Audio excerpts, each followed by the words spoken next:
Oh, all right. Sorry, guys. Okay, one more time, big power clap.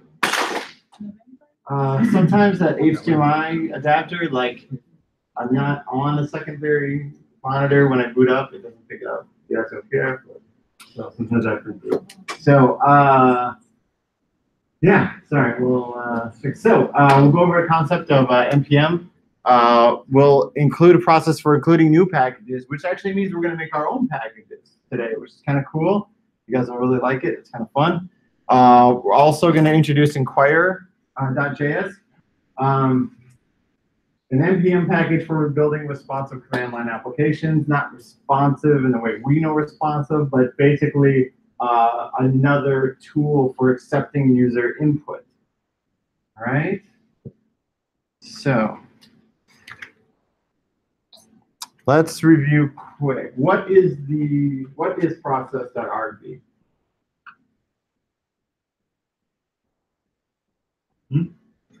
Okay, right? And when we're talking about user inputs, what is it so far? Right. Right. So essentially, as of up till this point in the class, it's the only way to accept any kind of user input into Node. All right. As far as we are, you're absolutely right. That's exactly what it is. But as far as we learn, so that's going to come into play with Inquire.js. We're going to learn these other ways to get input from the user. And that's something we're going to dig into, which is actually really fun too. So today's going to be one of my favorite classes. Honestly, I know I always say that. But I notice I did not say that during the Git class. Anybody notice? Right, Tim? Yeah, so that's fun. We're gonna get into this a little bit. So we're gonna jump right into it. So we're not off schedule, we're on schedule, but how the program works is there's like the 10.1, the 10.2, and the 10.3, right? 9.1, the 7.1, the 7.2, 7.3. It so far is fit perfectly in line with the Monday, the Wednesday, and the Saturday, right? So right now we're on the 10.3, which is generally designed for a Saturday. It doesn't mean we're off, it's just kind of how the program works. So we're gonna pack kind of like a Saturday into a Monday. So I hope you guys are up for it. No, it's really not gonna be that challenging. And if we have time, there's like an hour of just this exercise that we can do. So if we get to that, it'll be super cool. But if we don't have an hour to do it, then whatever. So we can make this class work for the typical like 4 hours we're given on a Saturday. You guys up for it? Hey, Monday. Sweet. All right, so we're going to jump right into it, guys. All ready? We're going to do a command sort refresher. So we're going to use a process.argv, and we're going to slack out O1 command sort unsolved. You guys see it? So all we're going to do is take, we're going to use, by using the process.argv, we're going to take a bunch of numbers and then just return them in ascending order. So feel free to use Stack Overflow or Google to find the code for sorting integers numerically. Keyword is sorting integers numerically. The sort by itself will not do that. All right, you guys get it? All right, let's jump in.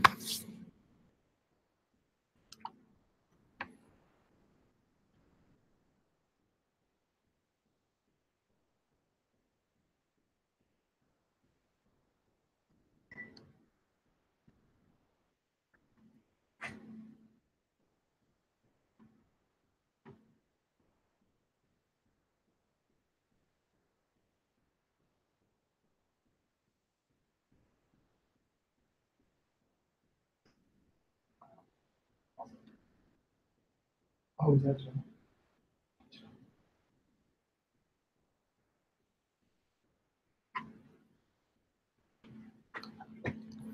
right. Could you slack out the instructions for that one too, real quick?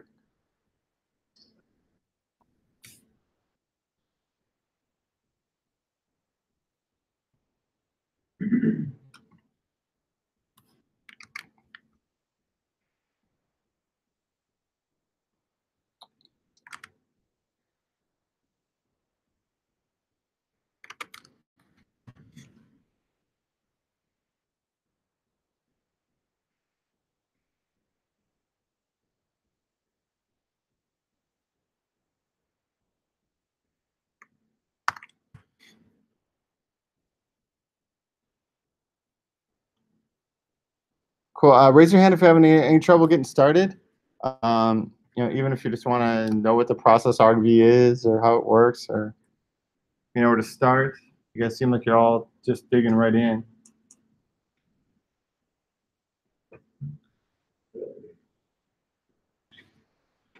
All right. 10 seconds.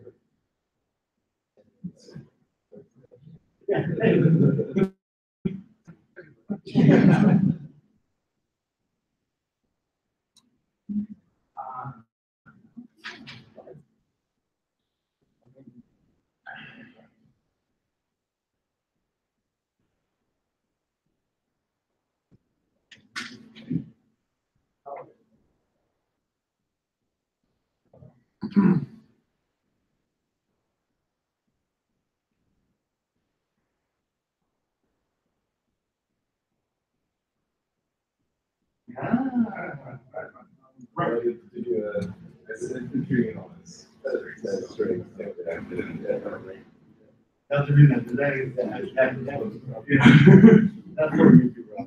That's what I was looking for.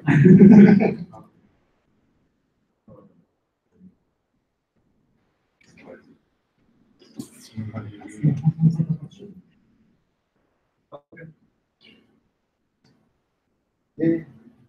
Just gotta get that process RV all that. What is the other?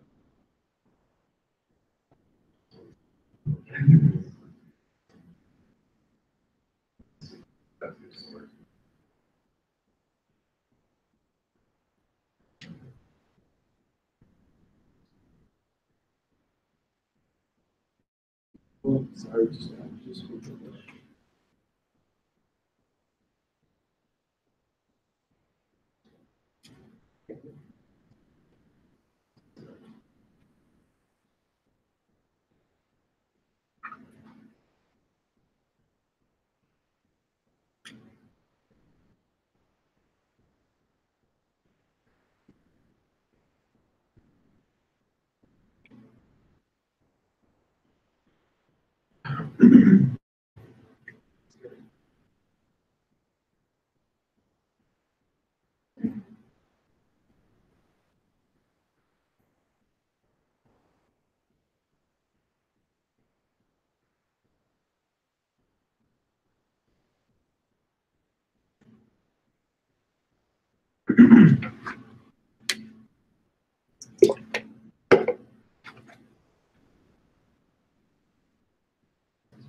where's the plan? Sorts it.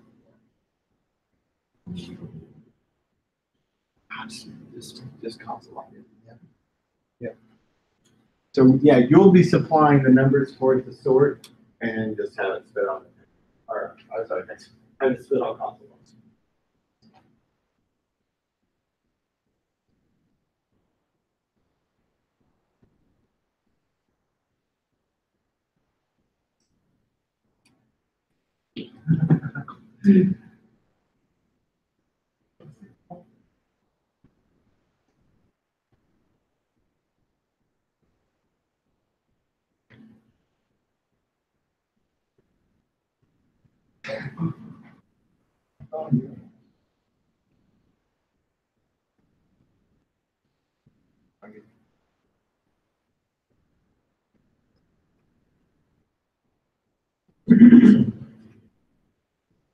Okay.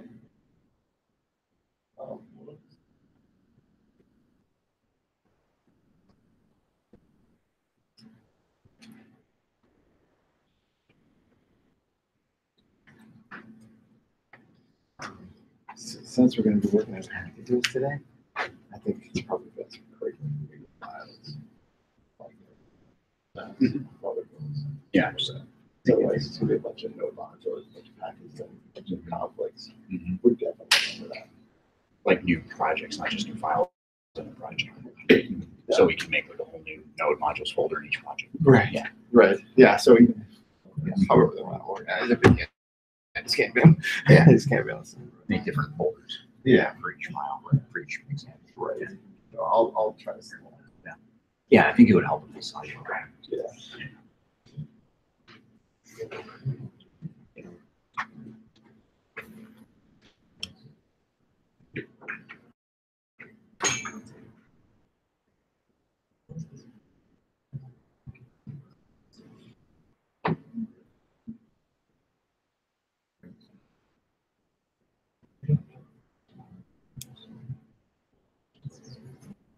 Okay, so much.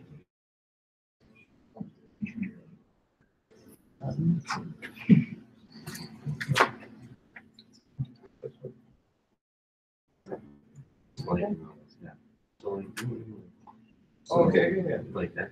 So we're Yes. so you're. I just want to start off like. So Right. So that's the first thing.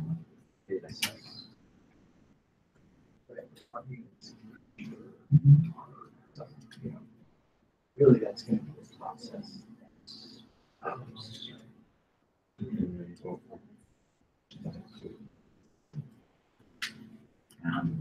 Oh, So in that, that was okay.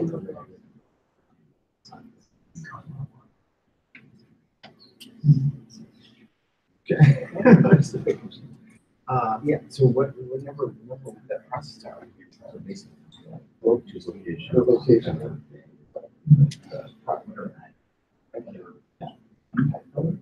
files, and then in the branch that you send. So using that, that's okay. Since it's a bunch of arrays, we don't have to just do arrays. So we can ignore the first two.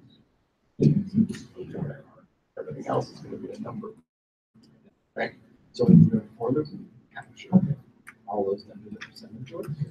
So just a simple, that makes sense. So like it's not. Yeah. So it's not like in the pure right. It's like no.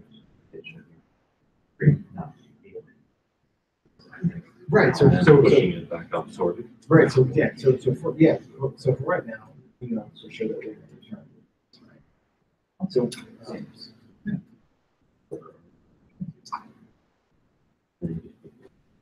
So yeah, so right. But in order to do that, we need to ignore the first two. And if we have that array. So how do we get rid of those? It loops through the array. Starting Starting to. Does that make sense? I think so. Now, and then once we loop it through, we collect it. Right? So I'll do the demo. Yeah.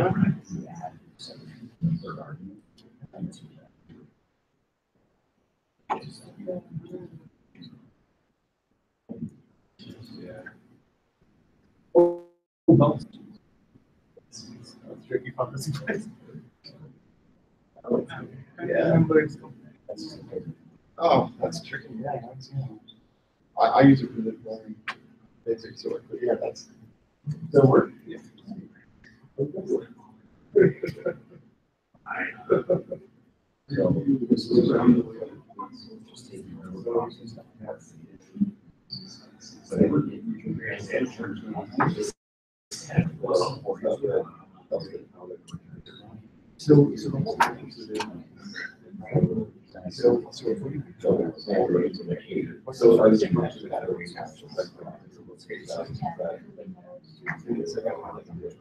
Everything on that one is how the user right? So we have all that stuff. So that's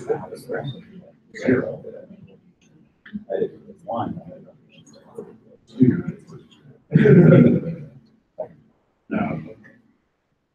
So yeah, and you have one.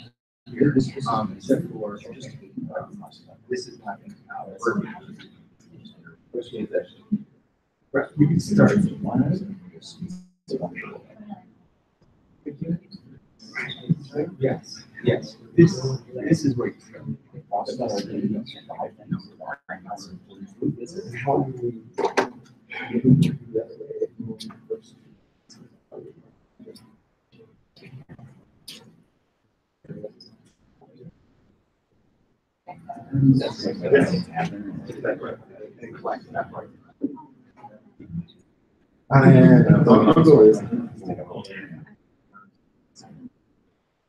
So those are like, right. Yeah, you could.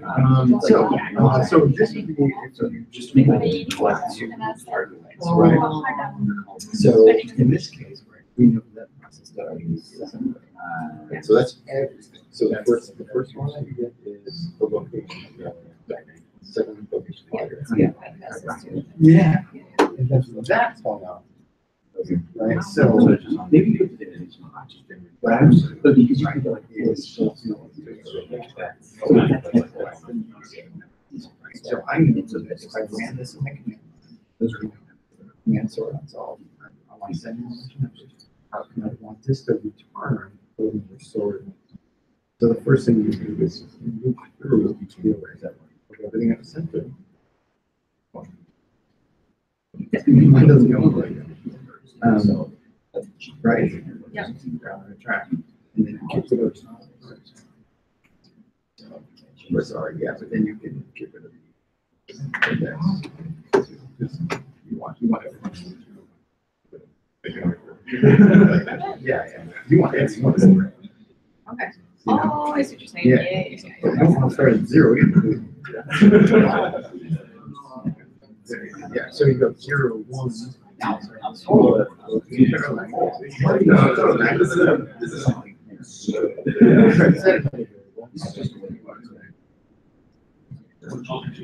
And yeah, and collect. So we're going to say like. No. That's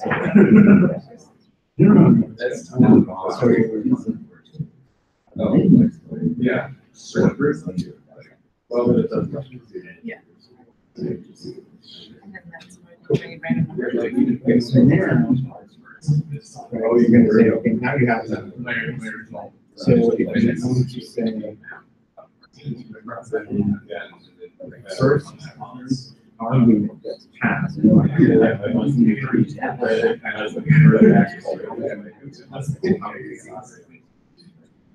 Yeah.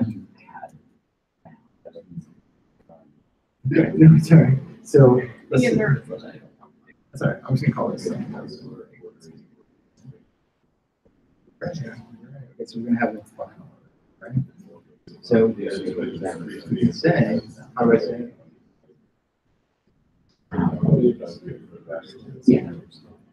Okay, so now outside. Okay, so we're gonna go through that piece of it, right? And then we're gonna go through each one of the arrays that come from the process, right? I'm gonna walk through that, and then they get what I'll say. So this is kind of tricky. Don't worry, you're not far. You're close. No, I'm not. You are. You're really close. All right.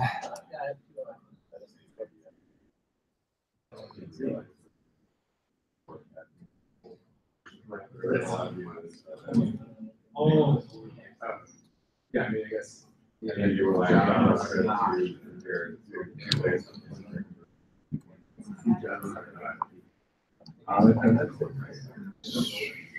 So you have a short number.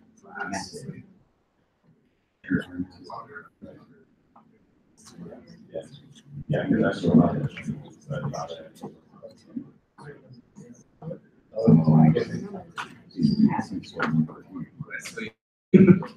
I see.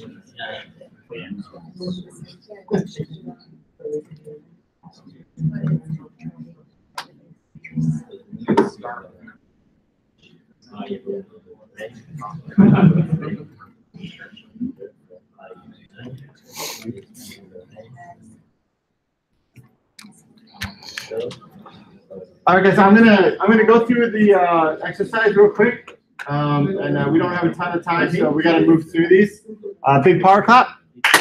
All right. So I could walk through the code or just demo it. I think I'll walk through it quick.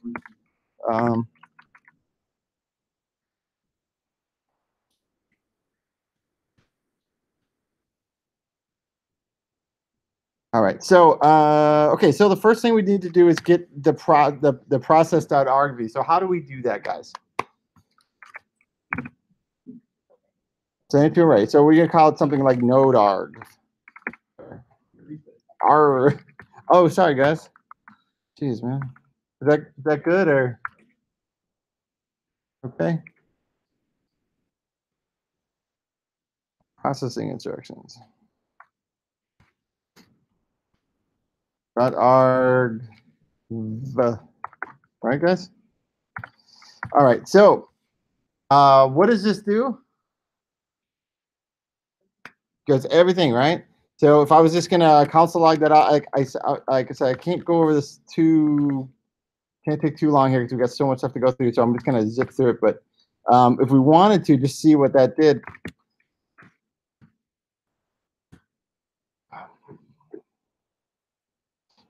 It sends everything I didn't send anything through it. That doesn't help. Okay, 1, 2, 3, 4. All right. So what's the first thing that sends? Tim?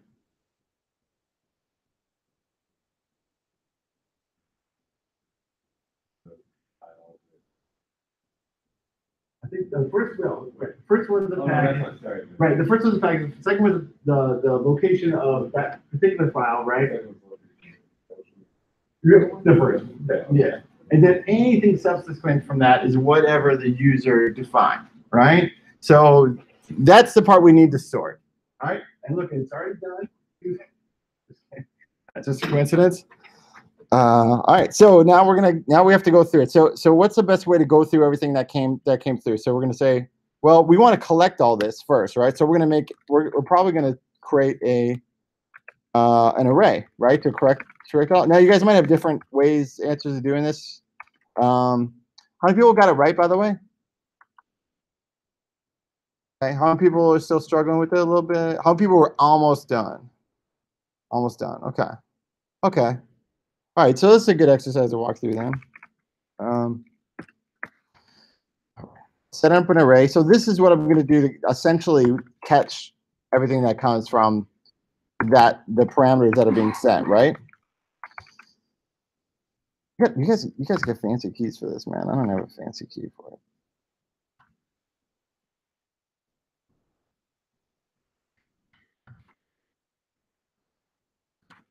Feel free to yell out if I mistype something. Okay, so I'm going to loop through everything, starting with the third index, right? So that's when I know my numbers are going to start collecting. So then I'm going to say, okay, well, I gotta push these to an array, and I have a number array set up. So I'm just going to say, okay, let's do that. Let's start adding to it, right? And I could just go ahead and say, oh, let's just add my node arg if I want to. Sorry. Or, you know what, since I know I'm going to be dealing with just numbers, I could do a parse int or parse float. That's probably for best practice, right? All right, did everybody get that line of what's going on?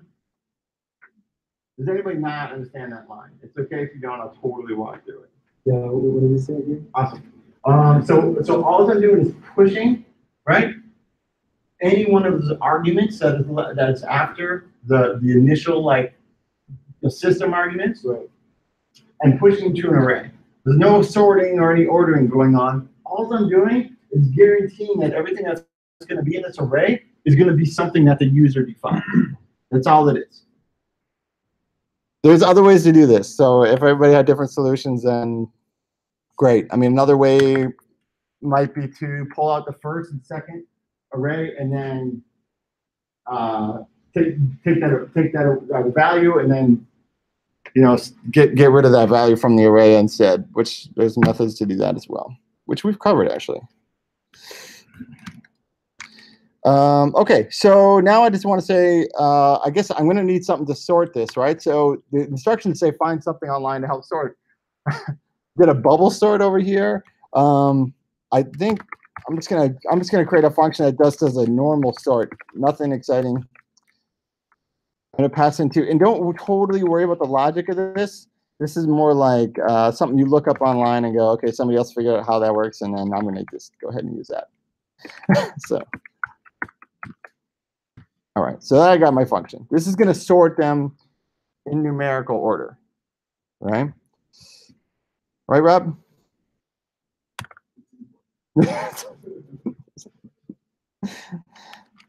All right, so now I'm just going to console log my number array sort.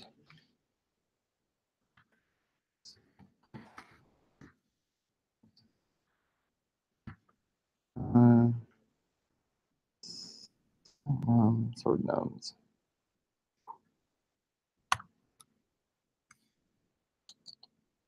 And anything anybody else sees that's missing here. All right, so let's just give it a run.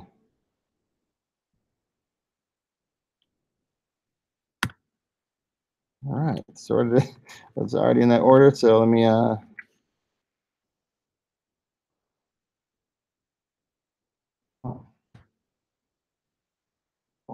can you guys all see that? So I typed in 2, 13, 5, 6, 1, and it came out 1, 2, 5, 6, 13. All right. How you guys feeling with this? 5 to 5? 5 to 5? Okay, this stuff is kind of tricky, right? It's a little bit of a review because we did cover some of the stuff, but it's something that might be kind of good practice just to kind of remember. There's a lot of stuff that we don't really, we gotta think it through it, and right, this comes into the whole pseudocode piece of it, right? Okay, what's the first thing I need to do? Okay, I need to collect the data. What's the second thing I need to do? I need to separate the data that I'm getting from the other garbage data I don't care about right now, right? So that's what I'm doing, right? And then I'm going to go through it. I'm going to collect that all in this number array, right? Push all the data that I care about. And then I'm going to need a function. Well, I put it up here, and then I'm just going to console log out. I'm just going to spit out whatever that function is, whatever results of that. This function here, found online, whatever, just by Googling sort numbers, JavaScript, nothing too complicated. And that just return my results. Right? Okay. Well, we can come back to that one, guys. Okay, we okay with moving on? We're not going to cover this stuff anymore today, so we can come back to it on a break or something if you guys want to. We're going to keep moving on with the next section. You guys okay with that? Yes? We can do command sort stuff all day, too. I mean, fun, right? No? All right.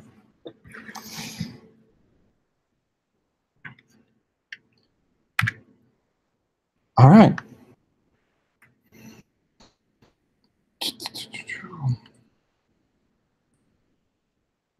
All right, guys. So you went over the request stuff a little bit on Saturday, right?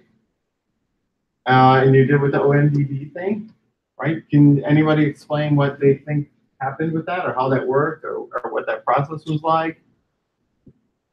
What it gave them the ability to do? Anyone? Right, in a sense, right? We pulled data from another site. We're able to manipulate it and use it, right? And it's a lot of stuff that we learned already, but this way we were able to pull it through Node, right? Just in a really quick fashion. Let's go over that quick. So it was a request refresher. I just wanted to make sure that we're okay with that, and we'll walk through some code. I played with this a little bit last night, and what you guys did on Saturday. So I kind of my version might be slightly different than the one you guys finished up on, but should work.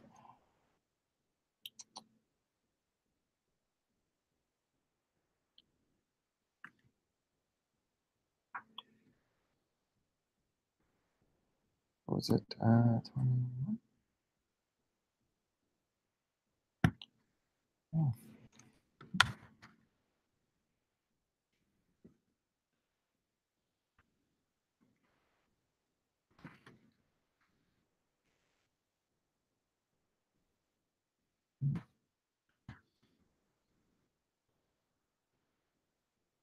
Okay, so all I changed was basically using that exercise that we just did.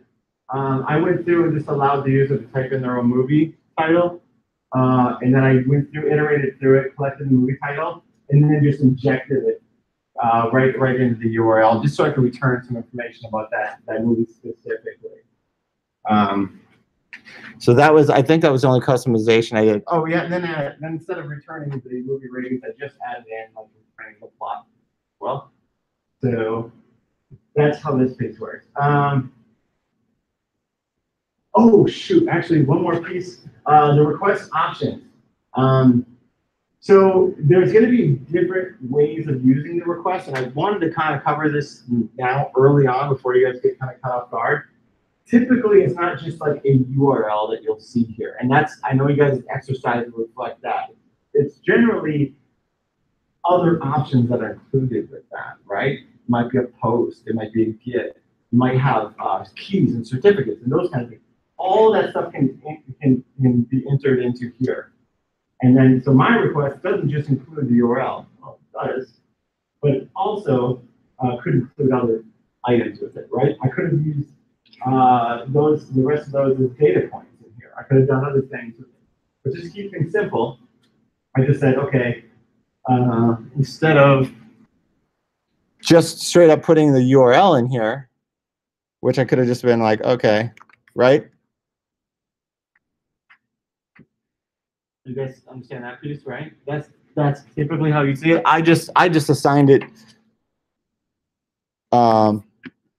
to an object that included the URL.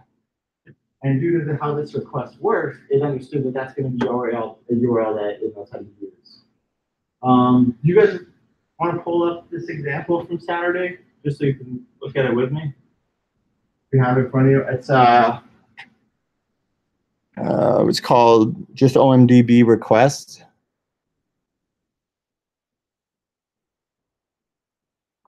So with this request, like, we're going to get other things too, right? So return an error if there's one there. We'll get a response where we can actually see whether it's a 200 or a 403 or a 404 or a 400, whatever kind of status code you get from the browser header, right? It's going to be in there. The body is just basically anything that the body is returning, whether it's JSON or it's HTML or XML, anything, it's going to return that piece of it.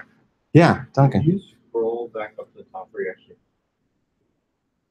Oh, sure. Is that like storing it so that every time it's just going to bump out all that?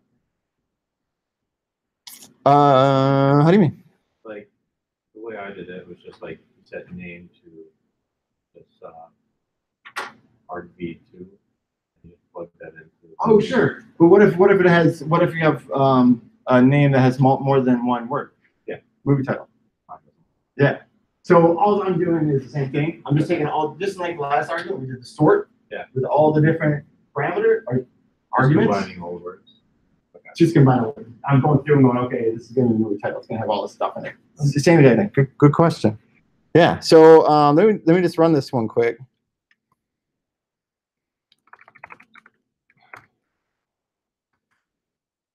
Guys, honestly, feel free to like holler out if I'm like too fast or going too slow. I'm honestly. How do you spell bride? Bride. Is it the Princess Bride or is it Princess Bride?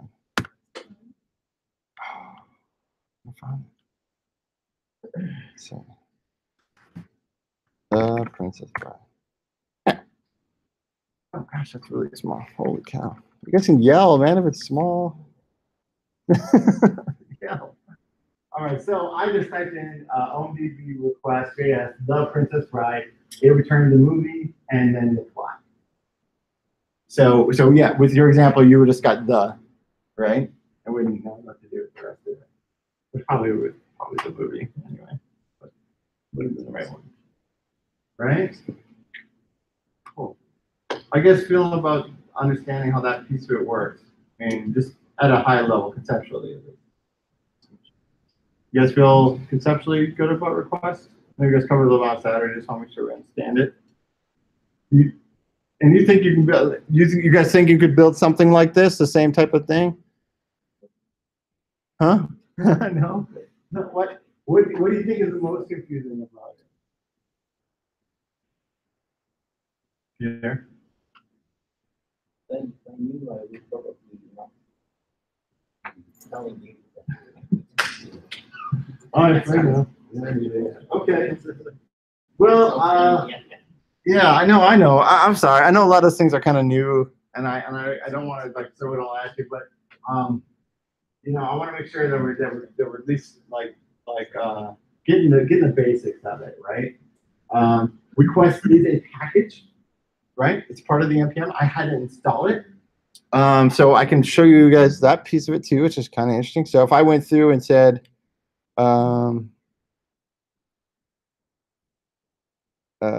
I got rid of this node modules. I deleted it. Right? What do you think? What do you think it'll work if I got rid of that? Oh no, broke. You can't find the request module. How do I get it back? How do I install it? And how does it know that that's what I'm looking for? Huh? What if I didn't type in request?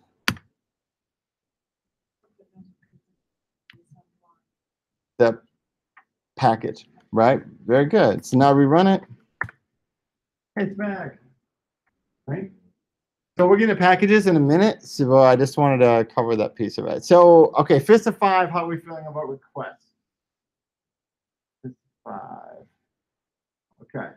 It might be a good exercise for everybody just to kind of run this one example. I'll send out my version of the OMDB request. You guys want to play around with it after class or whatever. That works. It's probably not much different than the other one, but all right, fun. Cool. So let's do this. Before we jump into that, can anybody explain to me what NPM stands for? Node Package Manager. And what does that mean?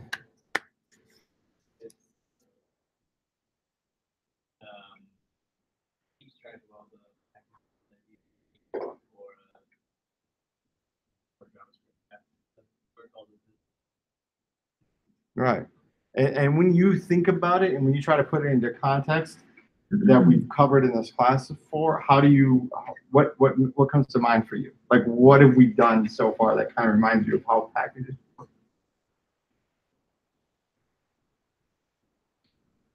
Libraries. Yeah. Like Moment.js or something. That's how I think about it. It's not a perfect example, but if we're using a version of a library that's out there or in the CDN, right? We're using a version. That's kind of how packages are working, right? It's just getting that same version. So we're calling JavaScript, CDN. Same thing. Packages kind of do all the same thing. They just say, hey, you're going to be using these, but I'm going to house them all here for you. And then when you pass it over here, right, to Sam, and Sam's like, hey, I'm going to run the same application, you're not going to send him the node modules folder. You're not. That's why. It's too common. You're going to send him over the packages. Because then when he installs the NPM install, he's going to install all the same versions, all the same exact everything you have installed on your machine without having to have that folder. Right?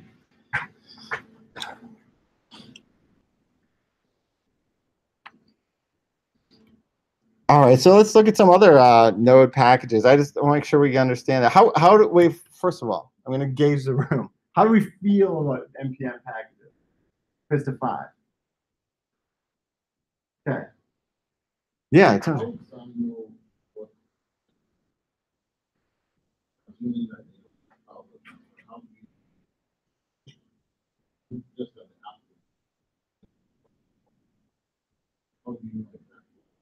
right. So later on today, we're gonna be creating our own packages.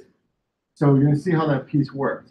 but essentially you create your application, right? You install the packages on your machine, in your application.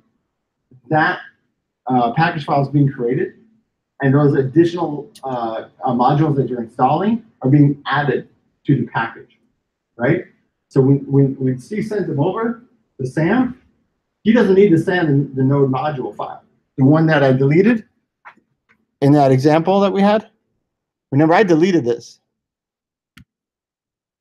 right? The reason I was able to delete that and send somebody these files and have them have the same experience is because they'll do npm install, and npm install is going to go through. Somehow mine's unlocked by default. It's going to go through this. And it's going to go, oh, I know where to get this thing. Oh, I know where to get this thing. Oh, I know where to get this. I know where to get this. It's going to install it all on my machine. These are all the dependencies that are required for that OMDB to run. What's a dependency? Anybody?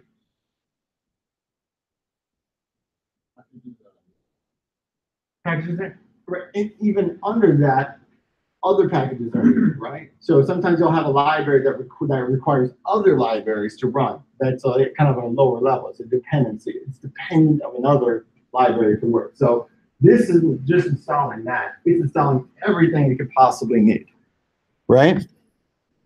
So I can send you these 3 files, and then you could go to this folder and go npm install, and it's going to run that package file, and then you'll get your node modules with the exact same versions that I have. Does that make sense?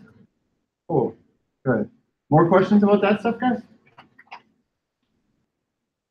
How do we feel about packages now, conceptually, like a fist of 5? The 2?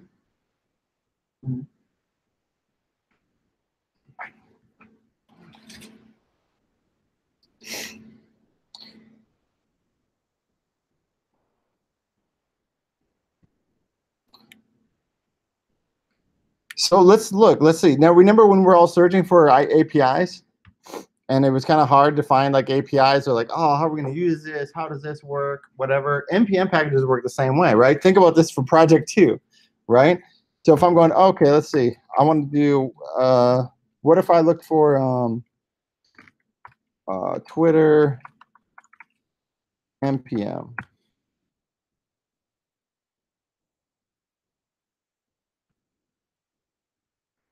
Like exactly how to use it, right? Just like we're using the other APIs, right? It's all just built in, right? Except for, oh, okay, well, we're using a Twitter package. We're going to use Spotify. We're going to use all these other libraries and packages as we used before, except for these kind of lay the authentication groundwork. All the information, just like the request we're using, it has a certain parameters that we need to send it in order to we get certain parameters back. Just like the APIs, right? When we send certain information, we get certain information back.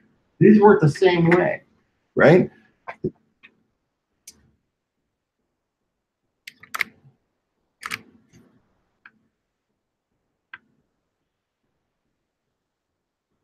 Okay, so let's just go over this. So I went over this a little piece of it, but why do you guys think this is useful for developers?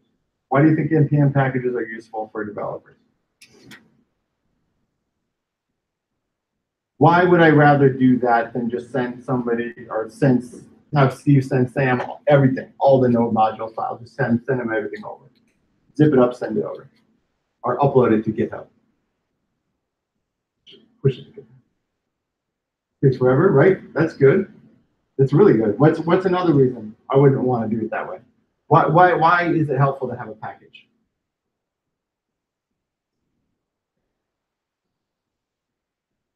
Right. Right. Maybe there's different parameters or arguments that came out later on, and I have no idea. So your application, that's very good. Another reason, very good. 2, right? Could be too big. Couldn't do the right versioning, control, all that stuff. What's another advantage of using NPM packages and node package management? What's another advantage choosing packages?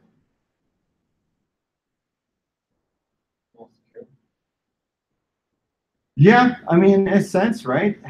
It's something you wouldn't share freely, right? It's not necessarily more secure or less secure than using APIs, but it it doesn't keep it right on the surface, right? I suppose. So a little bit.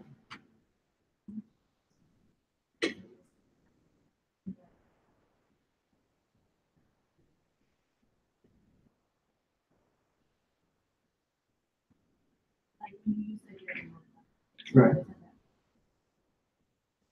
Oh yeah, right. So you don't have to try to you don't have to try to ignore a whole folder. You're saying you can just ignore that file. Yeah, that's good too. Yeah. Those are all really good reasons, guys. And like I said, we're going to dig a tiny bit more into this as well. But yeah, I want to move on to the next step because, like I said, we got to fit a 4-hour class into 3. So somehow we got to do that, and we're already an hour. Oh crap. Okay. Feeling super positive though. All right. So let's see.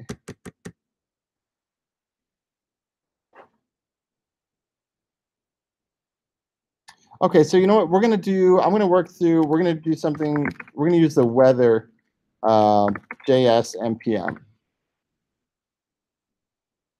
So we're gonna do an exercise in class, and I just wanted to walk through some of the basics, right?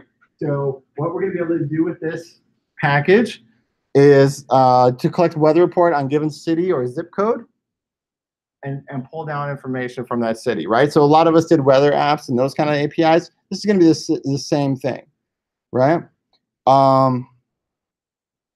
So I'm going to step through it basically, and then I'm going to let you guys do it on your own. Let me do this. Right. This. All right.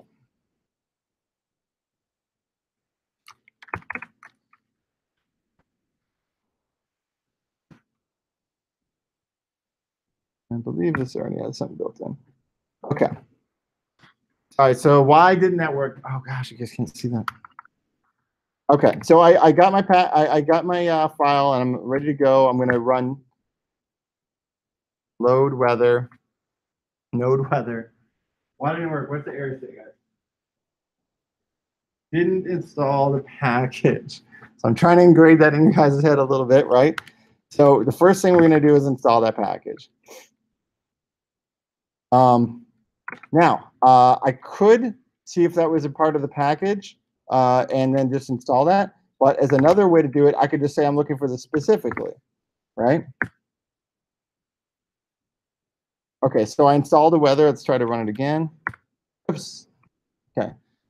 I installed it again. Now it's saying it's up to date, so it's great. It's totally ready to go. Oh. So. Cool. So then we got the weather back.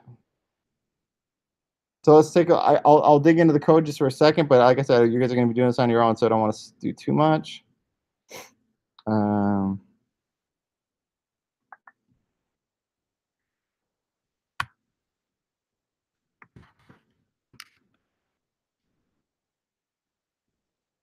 Okay. So yeah, so I required a package, right? I'm using it. I looked at the documentation to see how it works.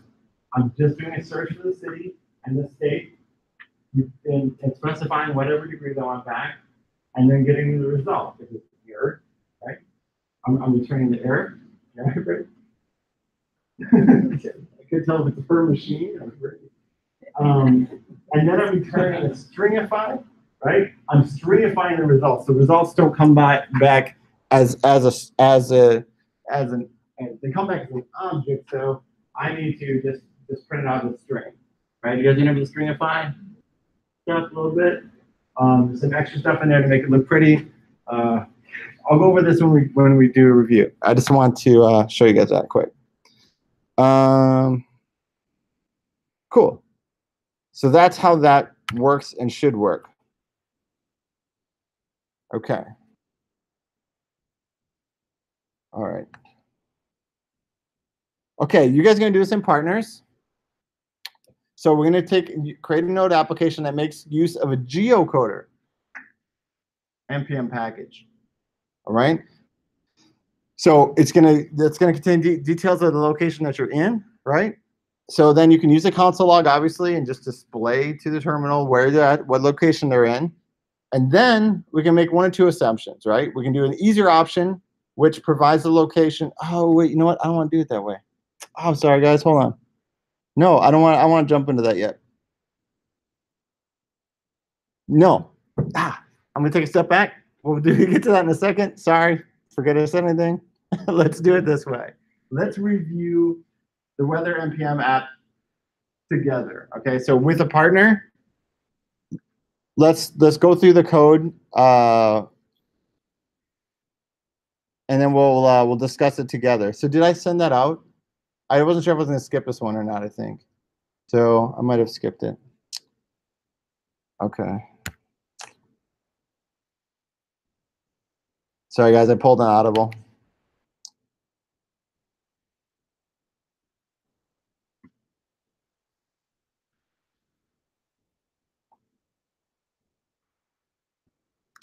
Otherwise, I'm just going to zip this up, and I'll Slack it out. That's fine.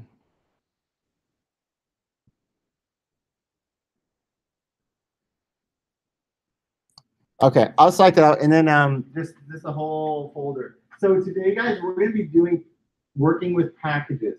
So what that means is there's only going to be one package.json file per folder. So every exercise we do today, we need to do it in a new project or a new folder. Otherwise, we're going to run into some sort of conflicts with having multiple node module files, multiple package files, and those kind of things. Go ahead, Nick. Make sure that folder isn't the existing project folder. Right? Yeah. It's a separate project folder. Yeah. So what exactly what Nick said? Don't make it a subfolder of another project. Just make them all like on the same level, right? So everything we're working with today, if you can kind of keep in your mind, everything's going to be its own subdirectory under one main directory. That'd be the easiest way to do it. Is everybody with me on that? Fist of 5? Okay. Yeah. All right, discuss this code among with a partner and talk about what you think is going on.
Oh, yeah. Yes. Yeah. So you may want to install package. Yeah, one second. So this is just Like a very low is pretty good. absolutely. Unless you change like location,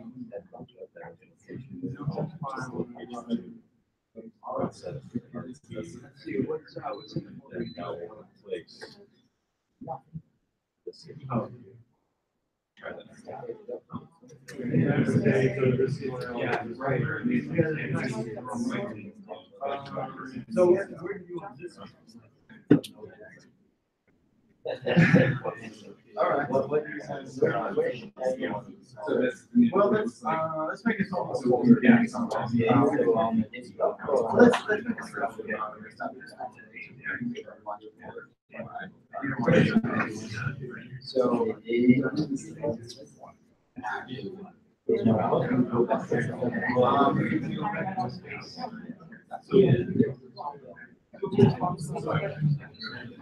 all right. So, I get you.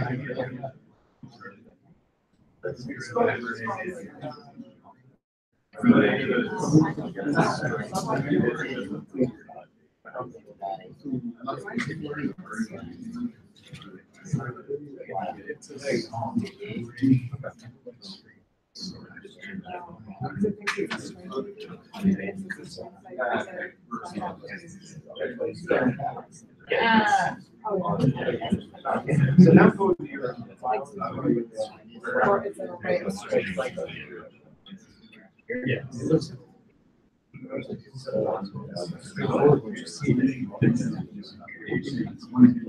Right.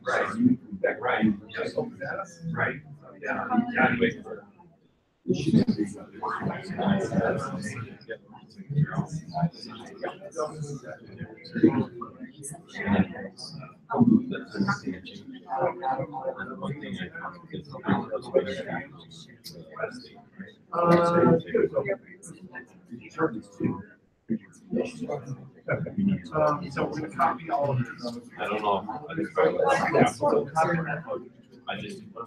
Go back. that's long.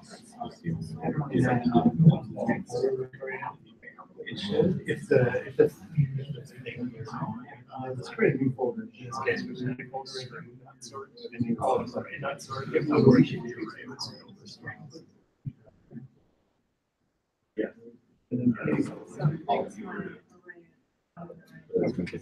Now we can navigate to the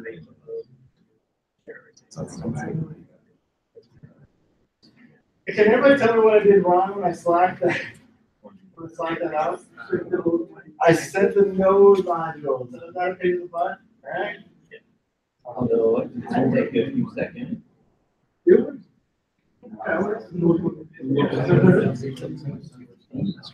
I sent it with. Yeah, that's what we're doing. Yeah, so the reason it works without the install the node package is we're already there. So, yeah, just tell me you guys how to fill me out. Perfect. Come on, So I'm still in there. So once it's there, come back.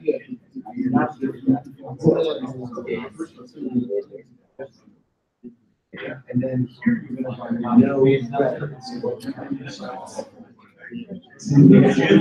Whether and Yeah, you don't need the .js with no.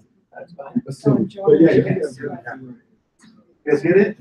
What's fine? So, Yeah.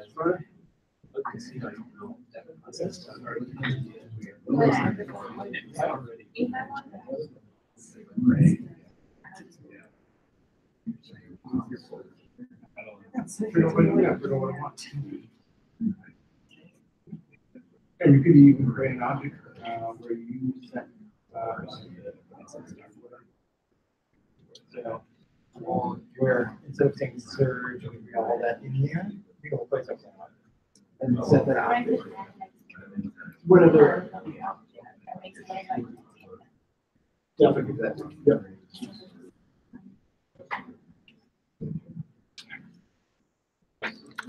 All right, guys, I gotta keep going. Sorry. So really quickly, if we're still doing the stringify piece, I just want to show you guys real quick. We're just stringifying the results. The middle parameter is a replacer. I've never really used it in a situation. Maybe it's cool. I don't think it really does anything. 2 is how many spaces are in when stringified. So it just looks pretty. If I wanted to say like 10 spaces, whatever, it would show up in spaces. So see, I just coded it. Hold on. Yeah, so this says how many spaces are going to be within that thing.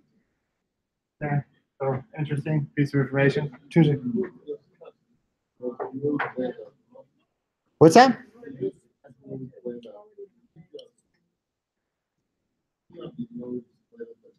Yeah, you should. Yeah, the Node will assume the .js. So, but yeah, either way is good. Yeah, yeah.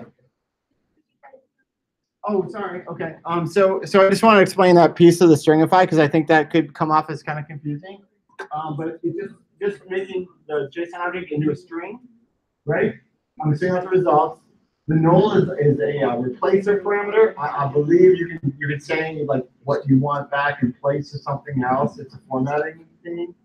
I've never used it. But 10 is just showing how many spaces are in the tabs in the string file now that's returned. So if I didn't want it to look all spaced out, I could do like 2 or 3 or 1 or whatever. Yeah.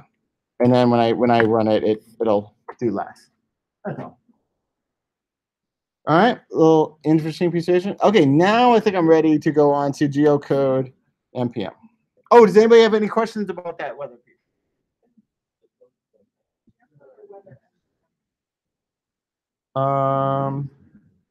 My code.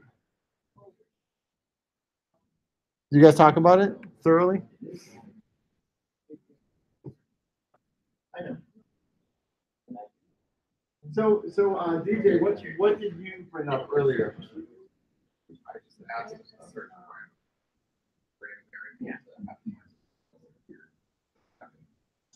Right. Did everybody hear what you just said? Right. We can specify whatever this is, right? We can use the process.rb and say, hey, whatever, right? And it'll return that correctly. So we're using the user inputs, right?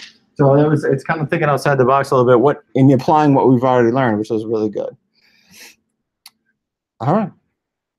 Okay, so now we're gonna do the Neo geocode challenge. So I'm just gonna run through this real quick. Yeah, I'm gonna do this one. All right, so what do we have here? Okay, so I'm looking at the file that I have. Oh gosh, it starts off so small. I could tell that there's no module folder here.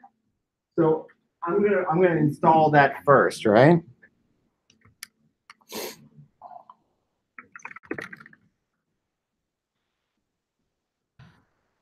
All right, I can see it there, the no module, so it's ready to go.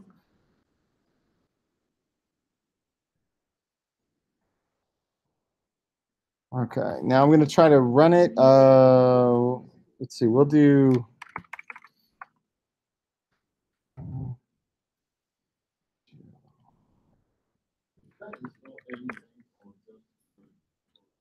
It installs whatever the package file tells it to install. I didn't look at this particular one, but it depends. It'll install what it needs and the dependencies. Sometimes package files will include a lot of stuff they don't need, and that gets bulky, gets heavy, and then you're passing around stuff you don't necessarily need. So should always just keep down to the bare minimum. All right, so let's see. I'm going to search for Minneapolis. How does it what? Because we'll get into that in a second. Yeah. Right. Well, when we're going to create the packages ourselves in class today, so you'll see how that piece works. Okay. So for the geocode challenge, which we're doing next, we're going to be able to supply a parameter just like what you just talked about, and have that work with the API. All right. So this is exactly what you guys are going to be returning. So I typed in geocode challenge.js Minneapolis, and then they return me all this cool stuff from this API. So we will reselect that out. I did. was magic. Telepathy. All right, so there is an easy route and a difficult route.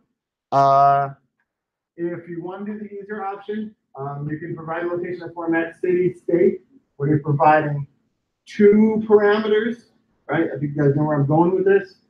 Otherwise, a harder option may be to locate in any format, and you can provide even a landmark. You could say the Eiffel Tower here, and then it will return the location of that, right, using geocode. So you guys will kind of see how that piece of it works. So either you can do an easier option and just say, I'm going to specify the city and the state, or let the API do the work and specify anything that can be turned into an actual address, which is what, think about Google APIs, those kind of things.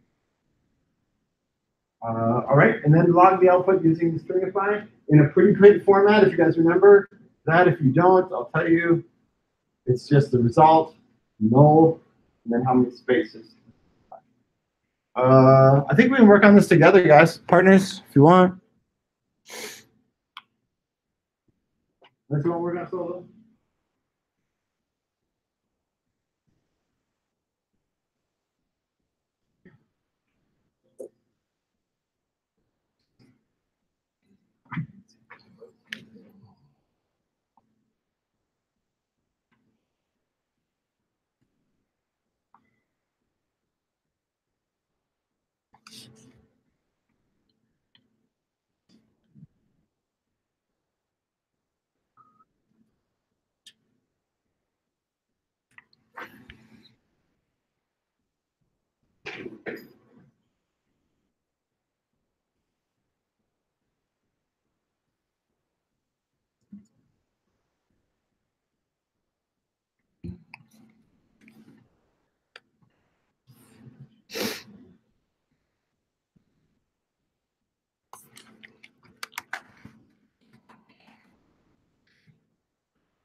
Guys, don't get overwhelmed. I'm just sending out my that OMDB example quick that I did earlier.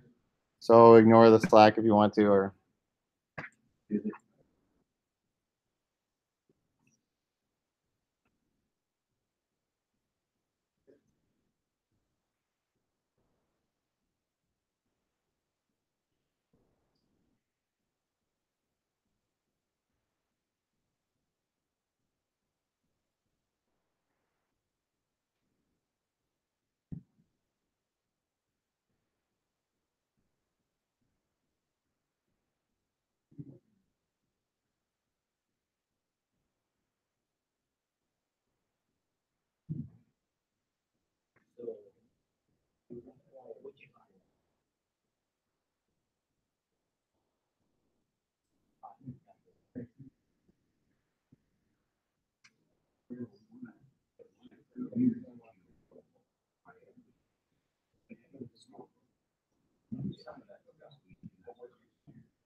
Oh, yes.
So whatever that's gonna be, so this is technically what the actual package.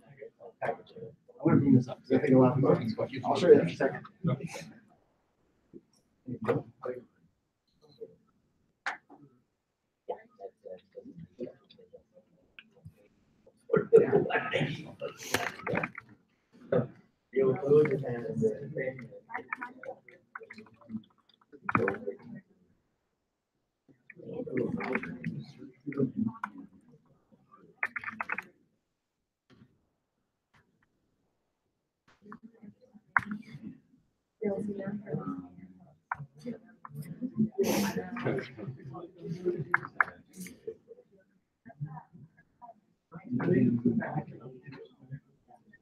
But remember, that's all the package first needs.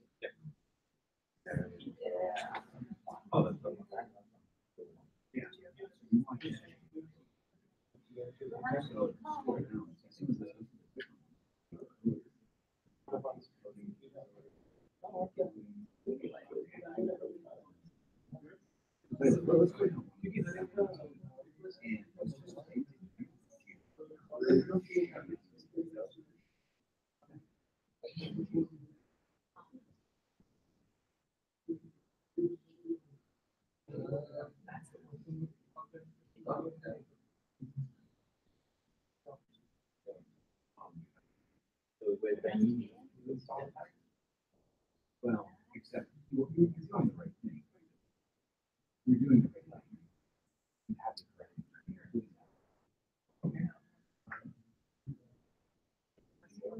You fish a little bit.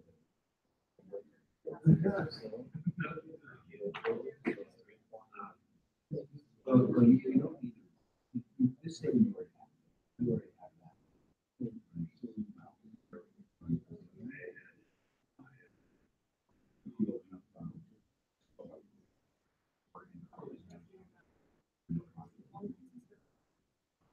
So this is just your open.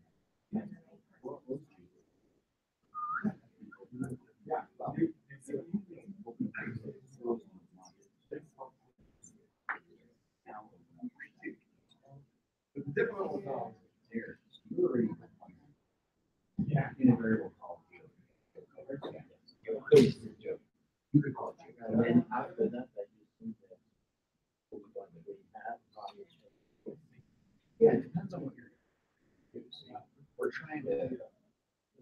So. What I think that we can do is. Sure. So they make it seem like no file. And then see the and use the so well. You're based on two. So if I add that, I want to do Like the story.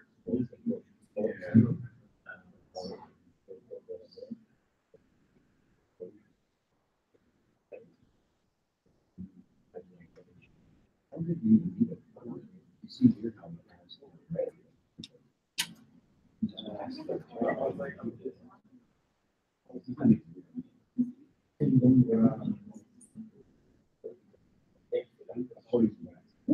Oh, my God. So then after that, so we can just go.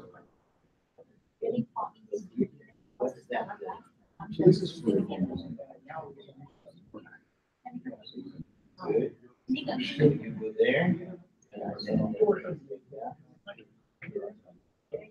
So, yeah, so you can try to run this and just see what you get. Let's just see what we got. Yes. So how do you run this?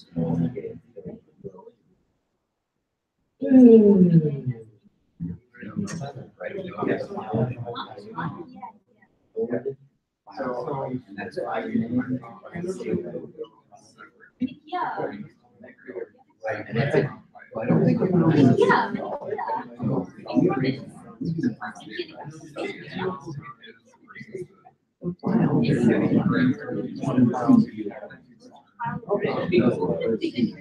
All right, so that's no.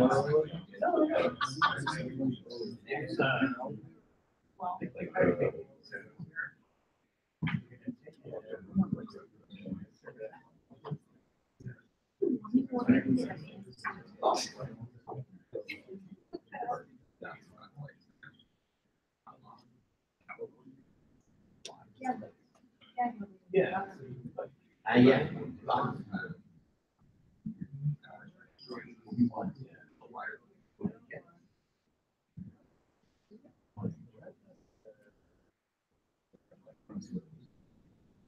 Oh.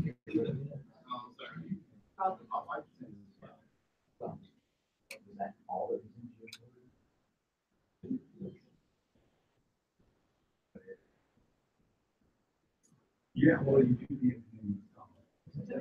Yeah.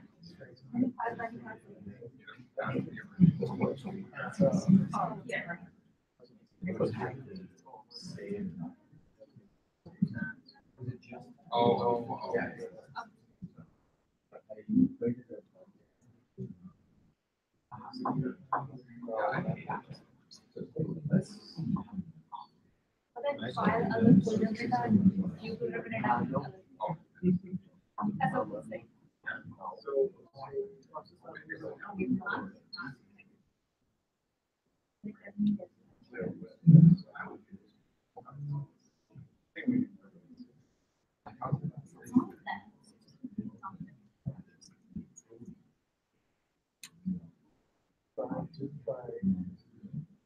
Yeah, okay. I know the song.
It's your turn. So what is that supposed to? I don't know what I'm supposed to do with that. I'll tell you.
그거만 잘하겠다. I guess it's working.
Oh, you tell me how to do that. Because I'm very like, yeah.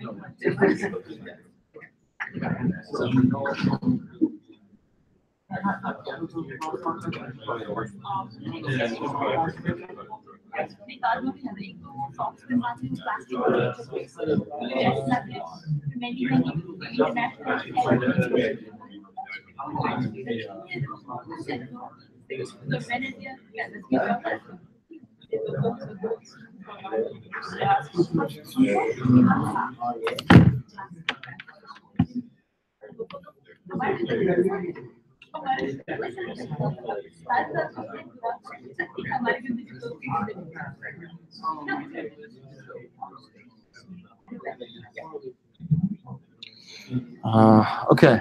All right, guys, that big power clap. All right. How did we all do with that project? Vista 5. Really? All right. Okay. Well, let's do 2 more minutes on that, and then we'll move on.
All right, guys. I'm only about 1/4 of the way through the lesson, so I need to kind of get through this fast. Can I get a big power clap? All right. So unfortunately I don't have time to walk through the code line by line, but we're just gonna walk through the example. How many people completed it again? Okay. People are almost there. Okay. All right. I'll let you guys work on that. Just if you want to on your break. The easy solution was to do what, guys? What did you do for the easy one? City state. You accepted 2 what? 2 arguments, right? Is that how you guys did it? You accepted the first argument as the city, second argument as the state, right? And then what was the harder option? How did you solve for it, Tim?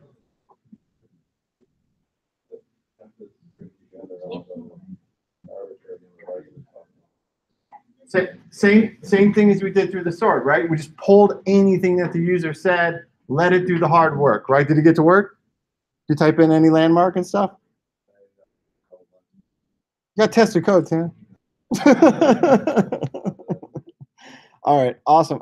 So let's just walk through it real quick. So this is just the easy solution, right? We're able to just get the M package. Remember, we had to install it first. So the npm install or npm installer geocoder had to be run before we can actually use the package, right? And we're going to get into creating packages today, I hope. So we're going to do that. So we're collecting the first one, second one state. Justin, you got this piece of it, right?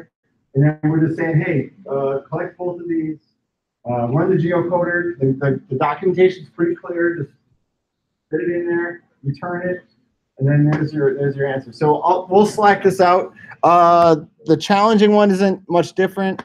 As you guys can imagine, we just ran through, just looped through all the options.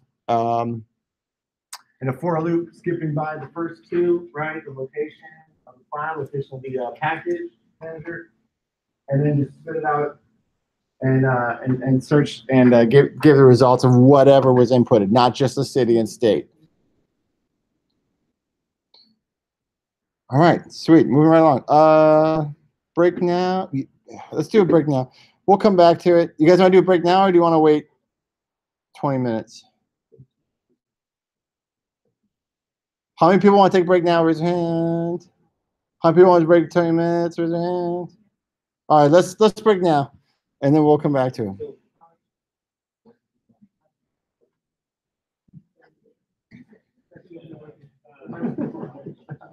I thought we did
Virginia, get it?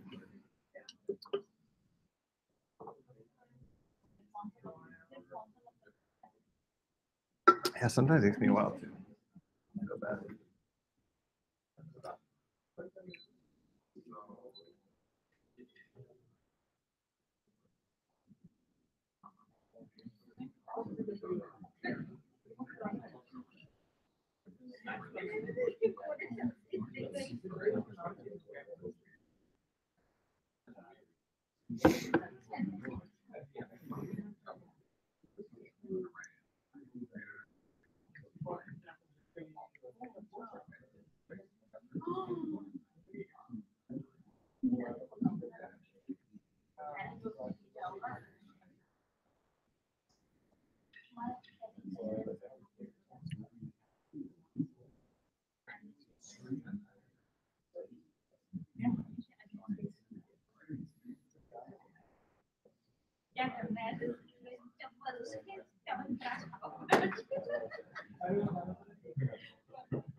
was like,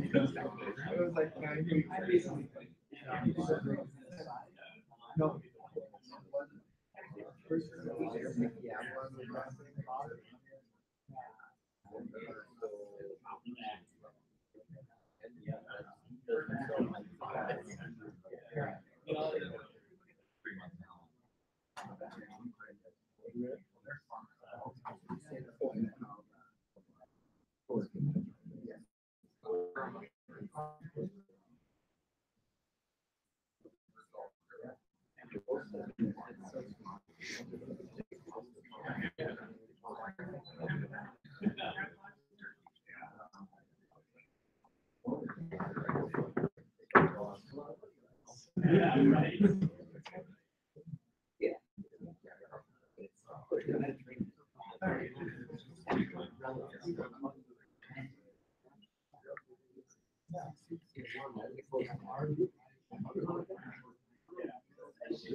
Yeah, I'm not sure. Facebook picture of 6:30.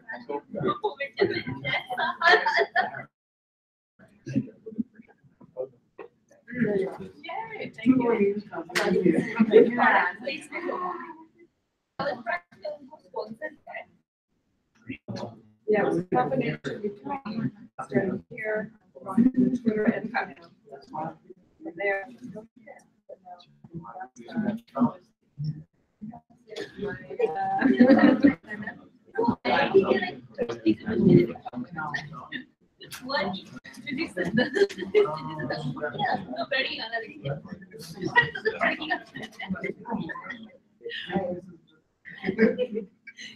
I navigated this.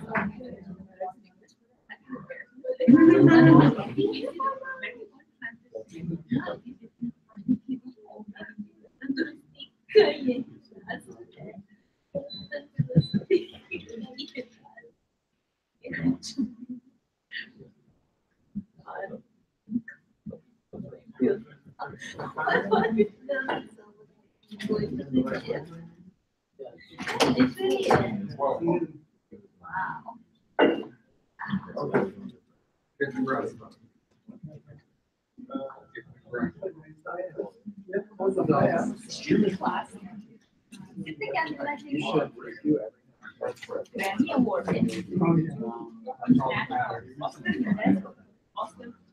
Original background score.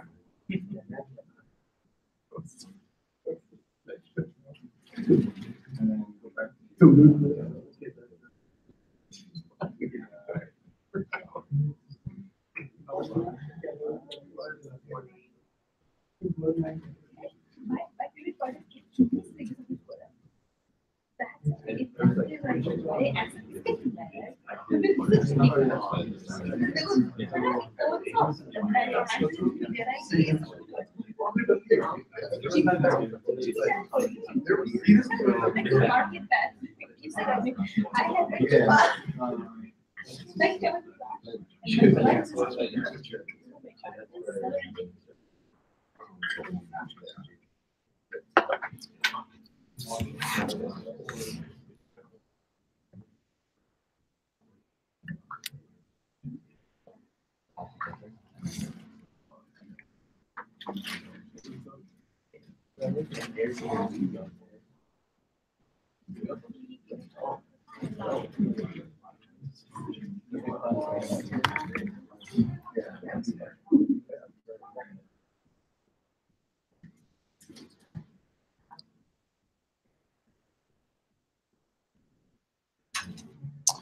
Hassan, which one was that again? Which one you're working on, GeoCode or?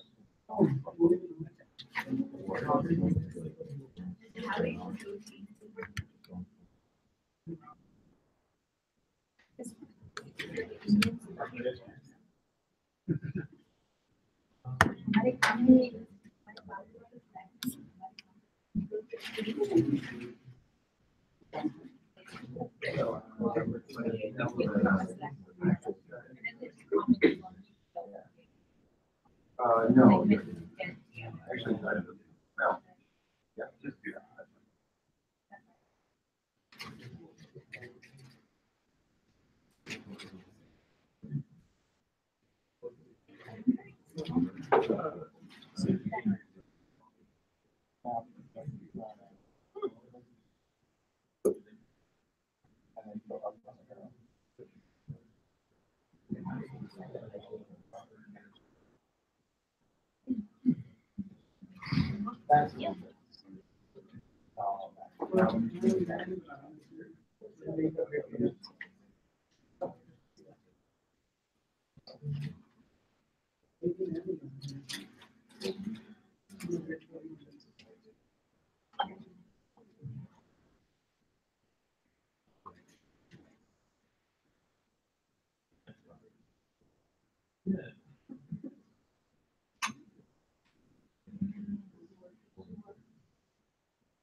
My favorite part.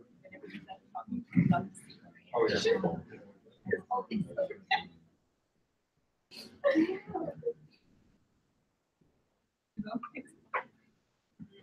All right, you guys ready? Get into this. Do this thing.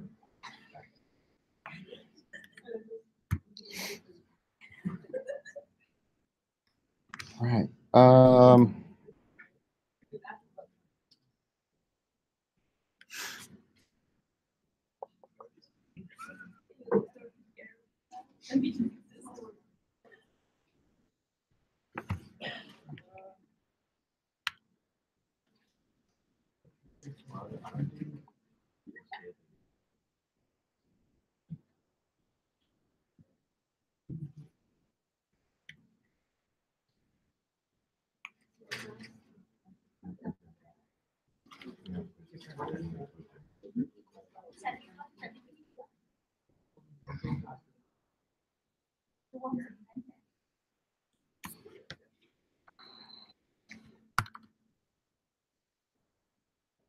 All right, guys, you ready?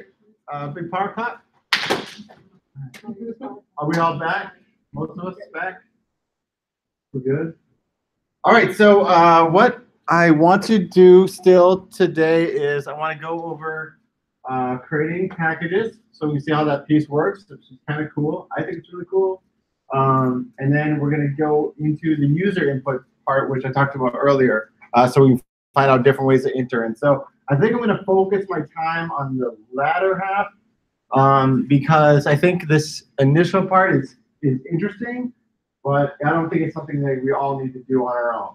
So if you're paying attention, you'll see what's going on. I think you'll feel comfortable with it. I'll slack out the instructions to do it later, but I got to cut somewhere. If you're going to say, hey, let's spend more time on this, I'll be like, let's spend more time on this. But there's a more important exercise I definitely want to get to today.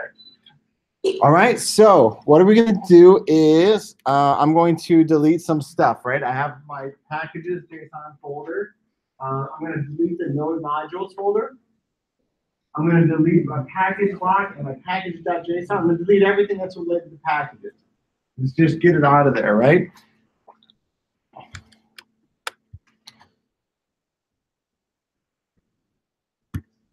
Because we're going to recreate all of that piece. So not only am I going to recreate the node modules, which you guys know how to do, I'm gonna recreate that package.json file as well, right? So the easy command that we use, which is something that you guys will use somewhat, but not a ton of. It's more of interesting to know type of thing. Where's my notes? Oh, shoot.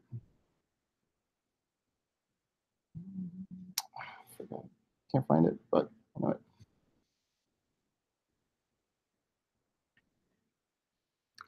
All right, nothing's in there. I think it's packaging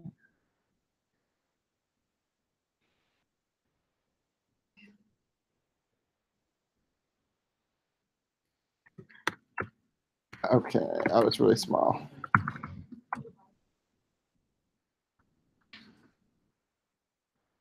All right. You guys all see that? That good in the back? Okay. Okay. NPM init. You guys want to take notes, write this down, whatever. When we're creating a new package, this is how you do it. The ways to do it. But this makes a nice little wizard for you to make packages with and node module file. So when you're starting a new application, you're just determining what packages you're going to use, those kind of things, what your application is going to need. You can go through it, install this package, all that stuff. When you come down, you're ready to have something that's ready to give to someone else, or you know you want to redeploy it on someone else's machine. This is what we'll use. You guys will I'll kind of walk through it. Okay, did everybody get that? NPM init? Cool. Okay, utility will walk me through creating a package JSON file. It covers the most common items, so I like how it says guess sensible defaults. So we'll walk through some of that. There's a help file that helps. That makes there's a ton more documentation on it. We're going to do just the basics and walk through this next part. So package name, it needs to be lowercase. Don't know why. since I'm doing a weather application, I'm just going to say, let's call this weather destination. Okay, version. It needs to be in this format. If I said 1, it'd be like, that's not a version, right? So it needs to be in the format number.number. Probably another number too. Nope, just 3. This can be anything I want. The reason I have different versions of package files, right? You guys can probably understand is it's another way to track what's in that file, right? It's part of the source control. We could say what went in there. Basically, for now, in your first applications, we could just say 1.0.0. We're not really going to be doing too much with it yet. So I'm going to say something like, this app will gather weather and geolocation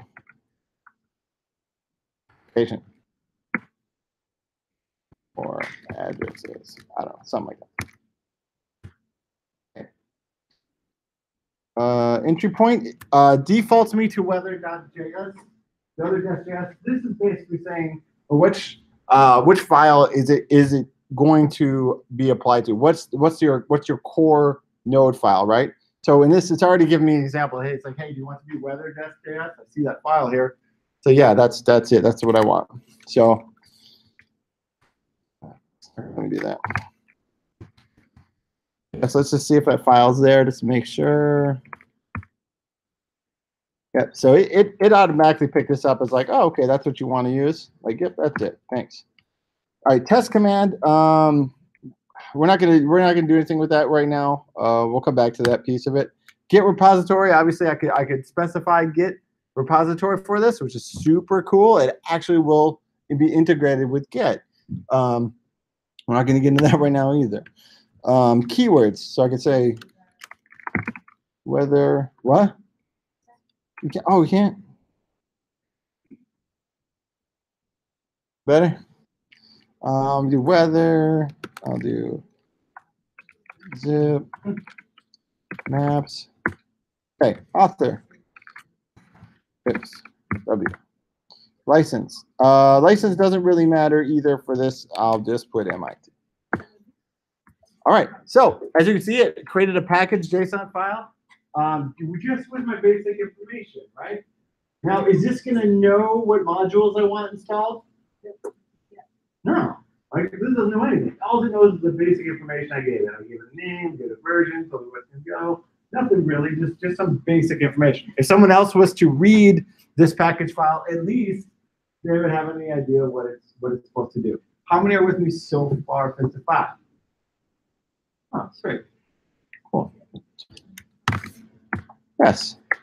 Cool. All right, so now I have my package file, right? The JSON file is there. There's a weather destination file. Okay, so now I'm going to install some packages, okay? So I'm going to say, okay, let's do this. Let's install the geocoder. I know I'm going to want that. Geocoder.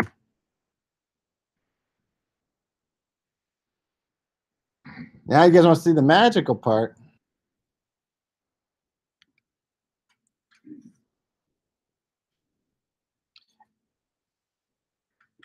Not only did it install the weather package, the weather, so you created this package lock. So it included the geocode package as well as its dependencies automatically just by me entering that. So now I'm gonna create another one. I'm gonna say, yep, I'm gonna use that one, and then I'm gonna create another one. I'm gonna want one more here. I'm gonna install weather.js.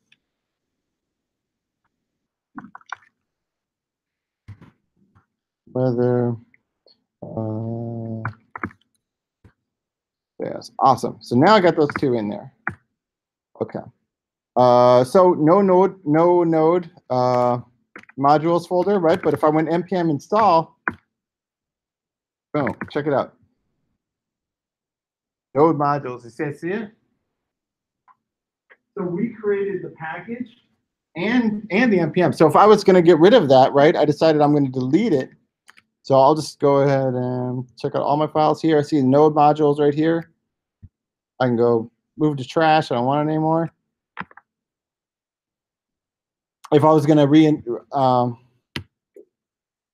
so you guys see it's gone, right? I can just go ahead and reinstall it. It's gonna use npm install alone is gonna use whatever's in that package that we just created. So I initialize the package, and any package that I subsequently installed knew to add it to my package file automatically, right? So now anytime I install, it knows weather, geocoding. I could have floated the town, I would have, but it installed both of those packages automatically just because I requested them. And there's no repository, so whatever. Yes. Do you specify packages? Yes. If you don't want one, but you want another.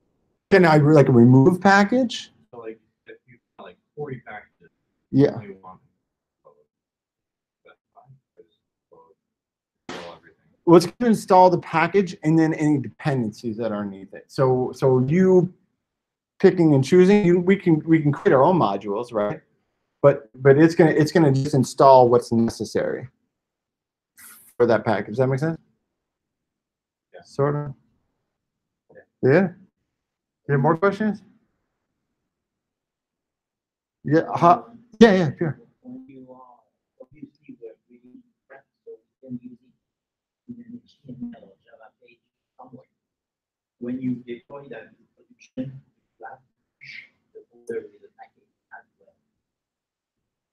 You know, because right now I'm working on a team. Oh yeah. And I'm gonna transfer the content Right. of the content of my web page. Right. And with the JavaScript, and does the folder with all the packaging push that well. The module would, yeah, when you're running your application, you won't need the packages.json file to specify where that stuff's being installed to, right? So that would be unnecessary to push. But the files itself that's running the modules, those will need to be there in your final application. So we're not there yet, but you're thinking the right questions, yeah. You are thinking the right questions.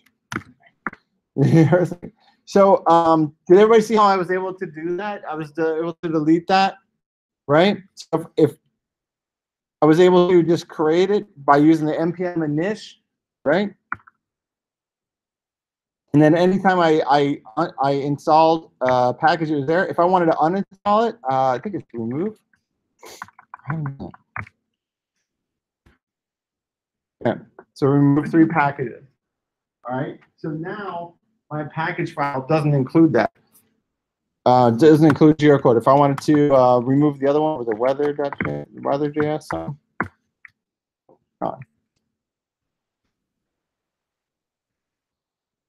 All right, now if I went to move this to trash and I tried to install it, that's in there real quick, real fast.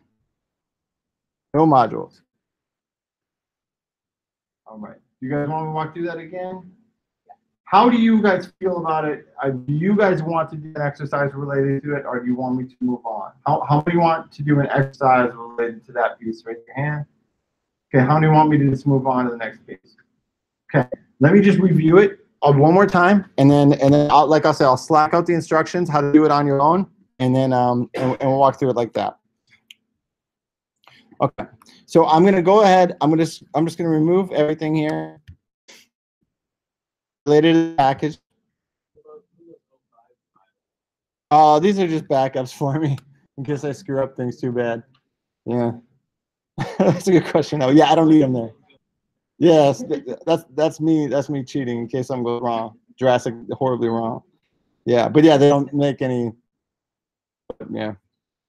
Okay, so I'm gonna do what?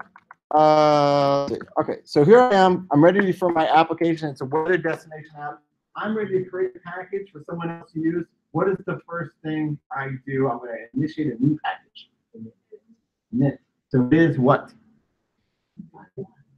npm init. Is that what you guys said as a group?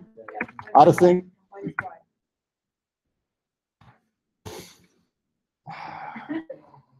Minus y. Minus y. We're keeping simple here. Okay, I'm gonna call it weather geo this time. I'm gonna give it package 111.100. Weather and geolocation. This is for someone else to read, and then a developer, something that just has like what's in it, right? Entry point, I'm just gonna go ahead and say, yep, that's it. I think I could leave this blank and it'll automatically populate it with the default, but just for good practice, I'm gonna put it in there. I don't have a test command, I don't have a Git repository. It's weather and weather geo location. Author Chris. License. Sure. Okay. It's okay. Yes. I think enter would have been fine. Okay. So now you guys can see I got my package. My package.json file is right there. Now I can say, okay, now I want to create a. I'm gonna use my first package. It's gonna be a web package. So I'm gonna say npm install weather. Yes.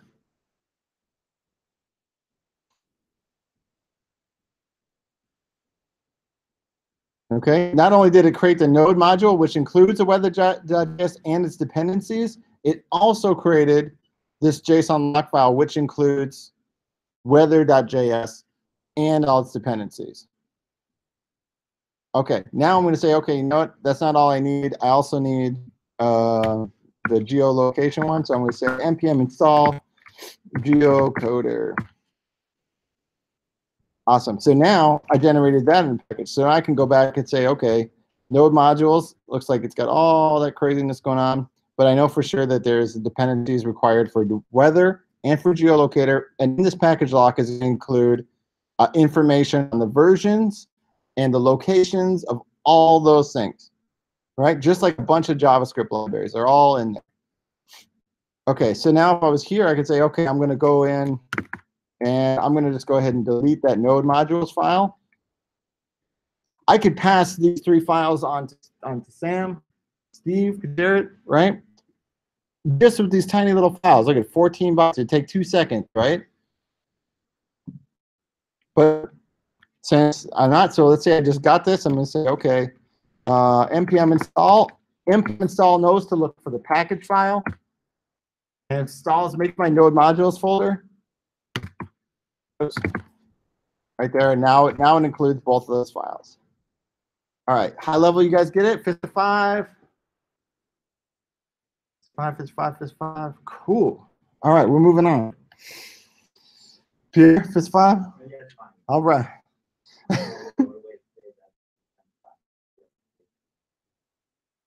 But you understand deep. It's like Othello, right? A minute to learn, life to master. All right, so let's go on here. We're gonna go into Inquire. Okay, so Inquire. So what have we been using? We covered this earlier on in class. What have we been using so far to grab user inputs thus far in Node? RD.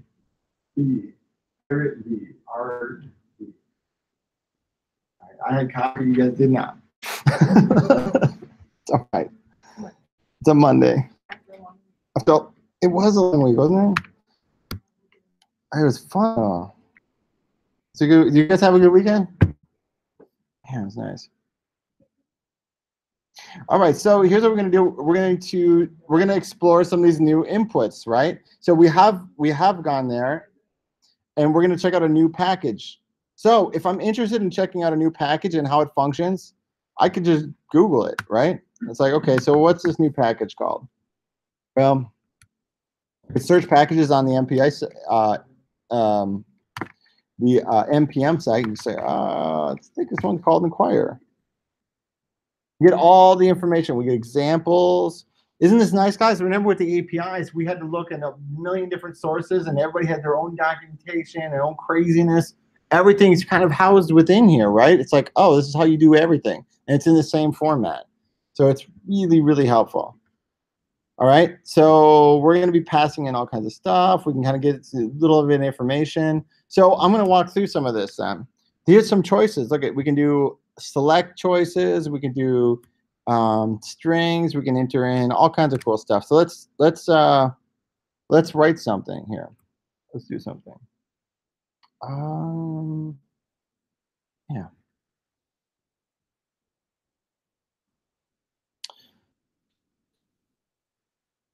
Do I have time to? I don't have time. Damn. Okay. We're gonna skip by the fun part, I guess. Dang it. All right.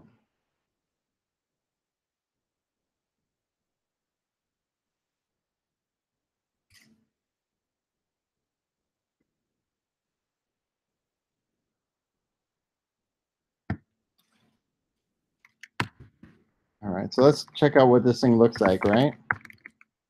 All right. What is your name? Oh, you guys can't see that. It's way tiny. Check that out. Oh, that's a little different, right? What is your name? Huh? My name's Chris. Thank you.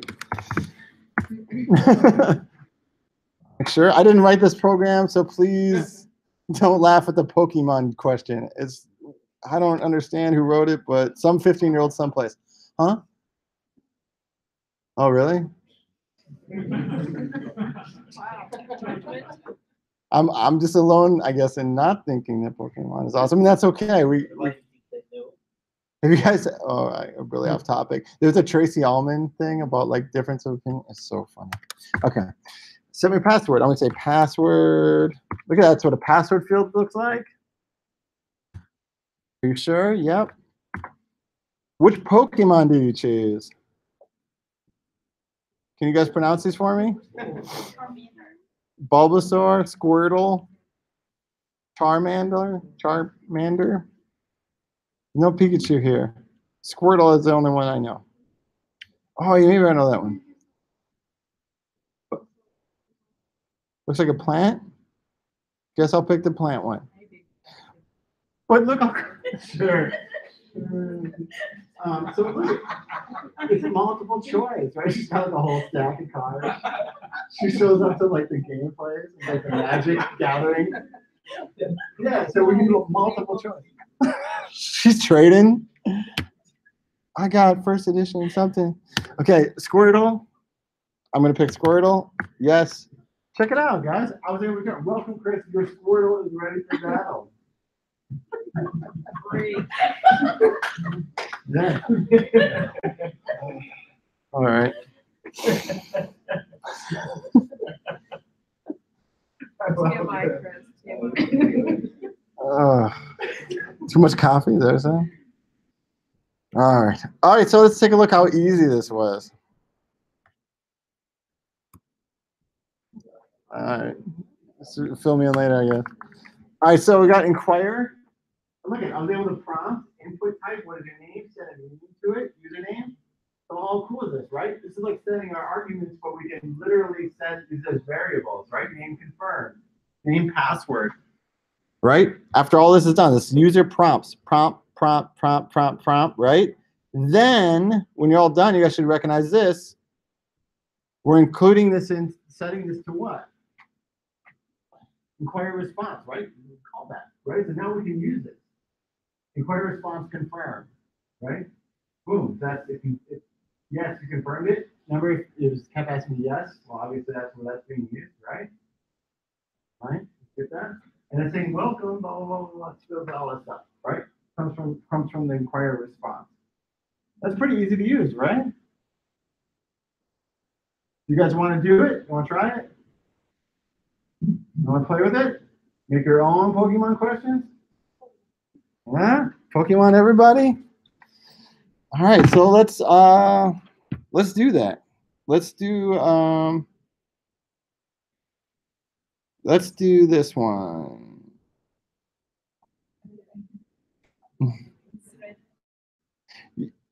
Should we jump right in the activity, or do you guys want to go through this? We can go through this with a partner, but I think it's just for a Saturday class, so it kind of pads the timing a little bit. You guys want to go through as a partner, or do you want to jump into the activity?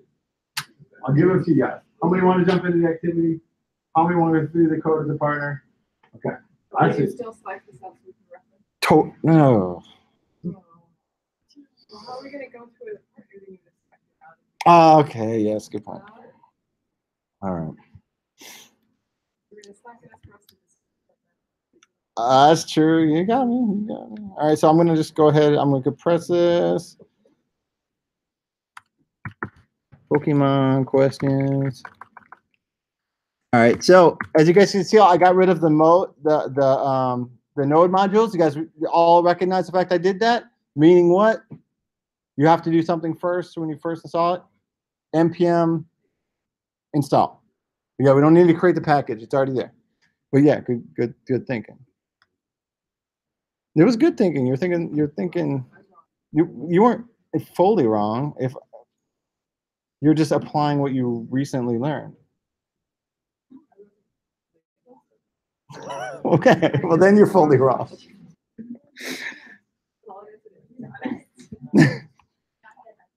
Okay, so I'm gonna slack out user prompt as the do you have a user prompt? Did you slack it out? Oh. Okay. Okay, so what we're gonna do is I slacked out two things. The first one is the zip of the intro, so you guys can reference that, right? You guys follow me with that?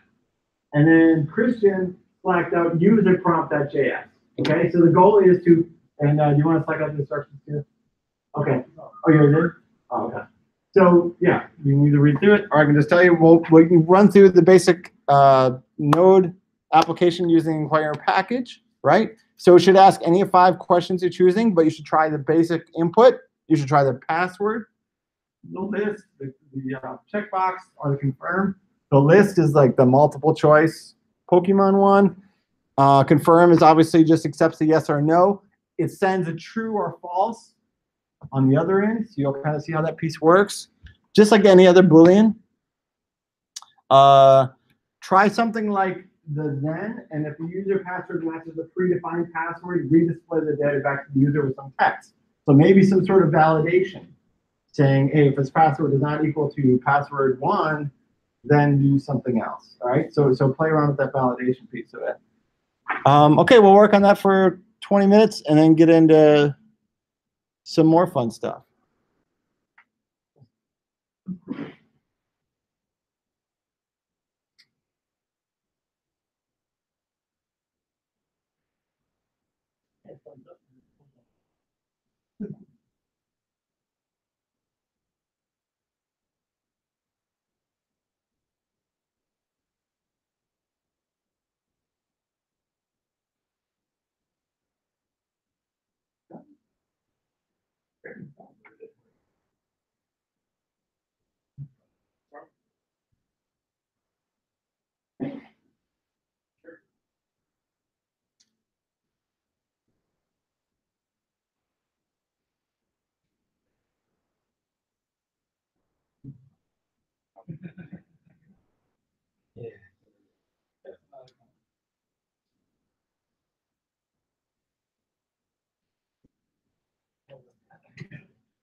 What's going on, man? Things how to meet. Hmm? You, go to Slack and scroll. If you got enough. How's he sound, girl? Did he make that? Nice, man. Nice. Yeah, that's some professional stuff. Lindsay would be impressed. Yeah? I like that one. Yeah. Seamless. That's awesome.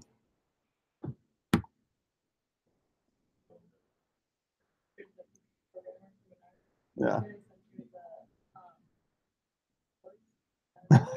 She like that? Awesome.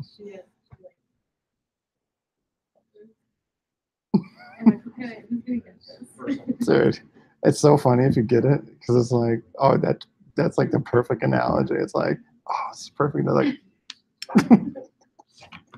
it's kind of what a leg looks like. That's so awesome.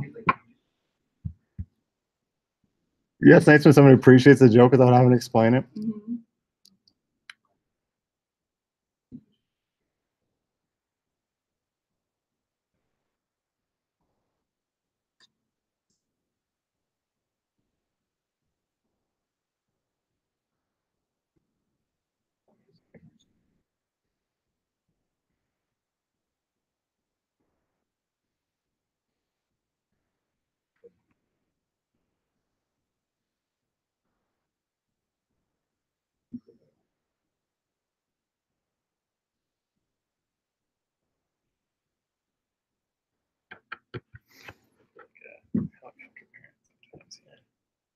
What's that mean? It's like How's it going?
No, he's asking what my question was. He's questioning what my question was. Thank you.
each of these files.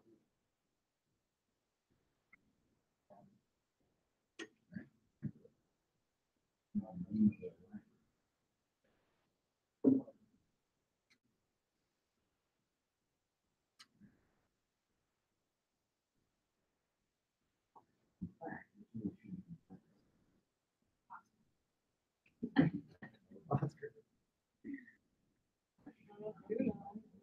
I guess we want to.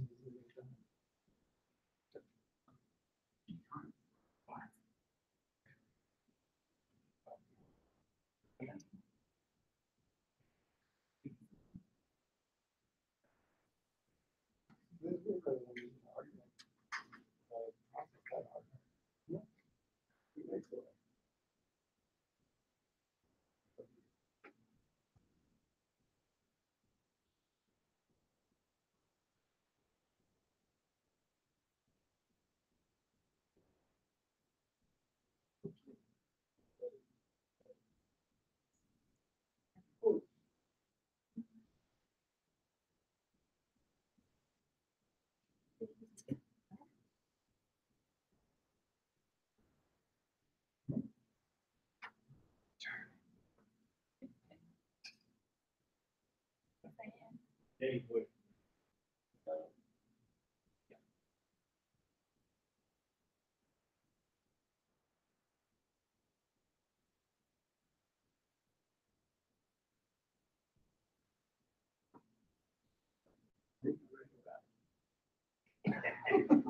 Well, I don't know, that's just. Yeah, so, okay.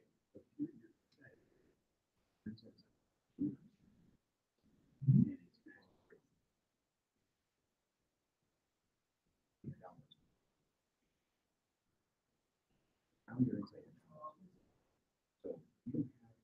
So, let's go.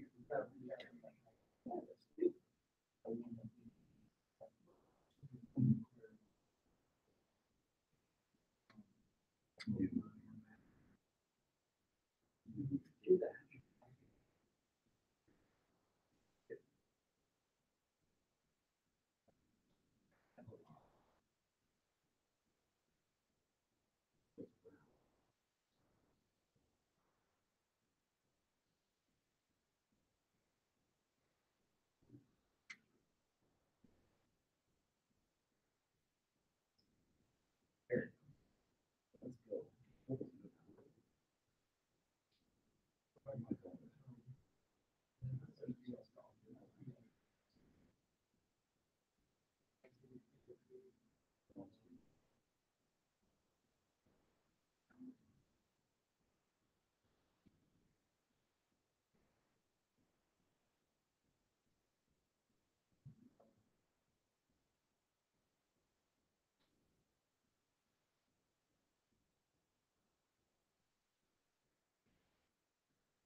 Let's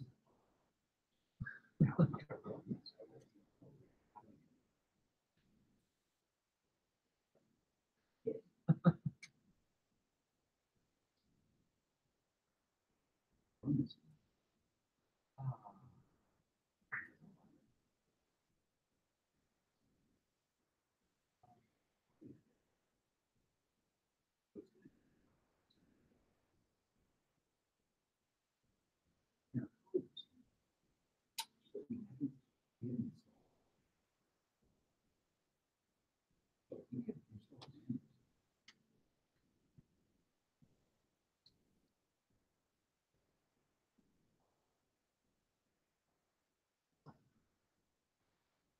What?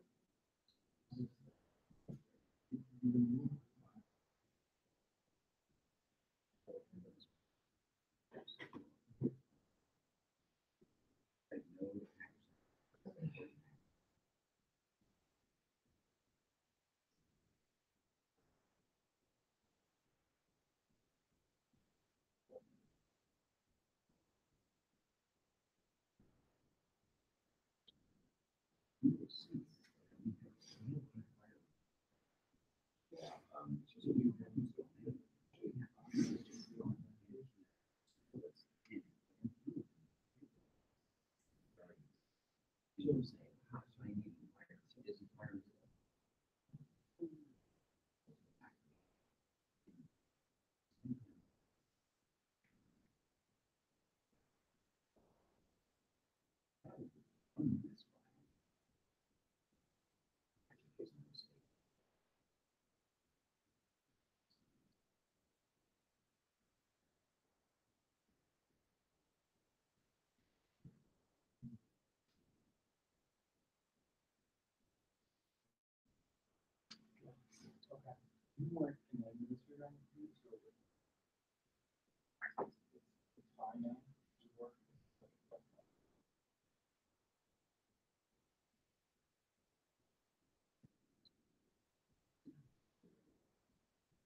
yeah, so.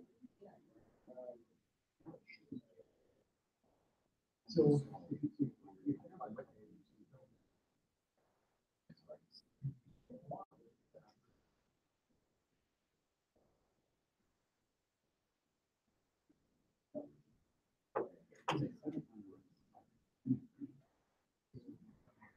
All of them, that's why they're required.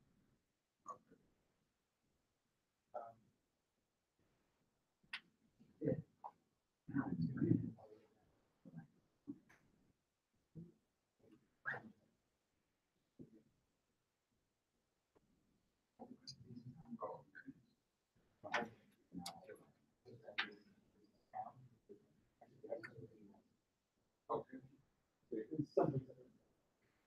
How you guys do? Fist of 5. You guys almost done? How many are almost done? Fist of 5. You want like 5 more minutes? 2 more minutes? Okay, 2 minutes.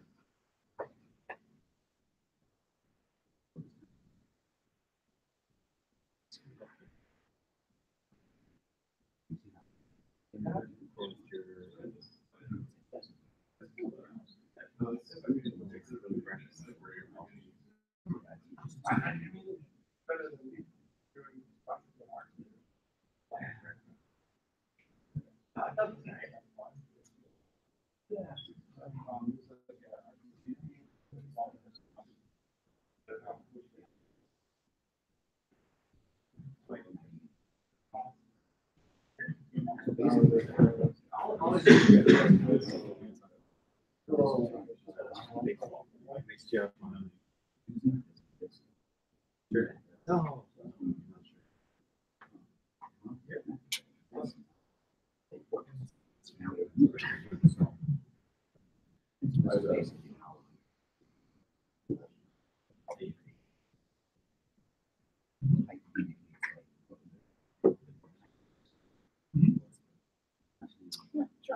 Yeah, we'll just say yep, like password or whatever you want. Doesn't make sure showing. Whatever you're doing. Just mark it on. Make sure.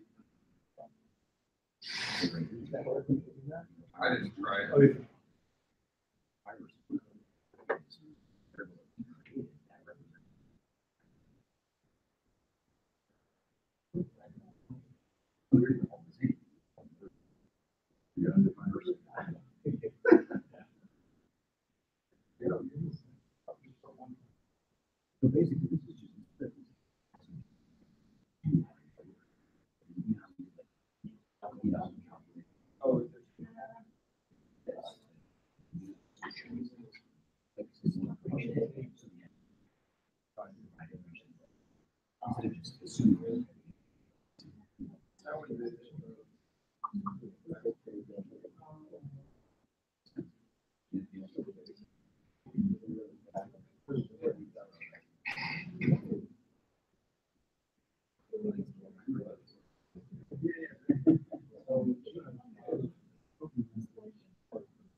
I'm more diligent with the people because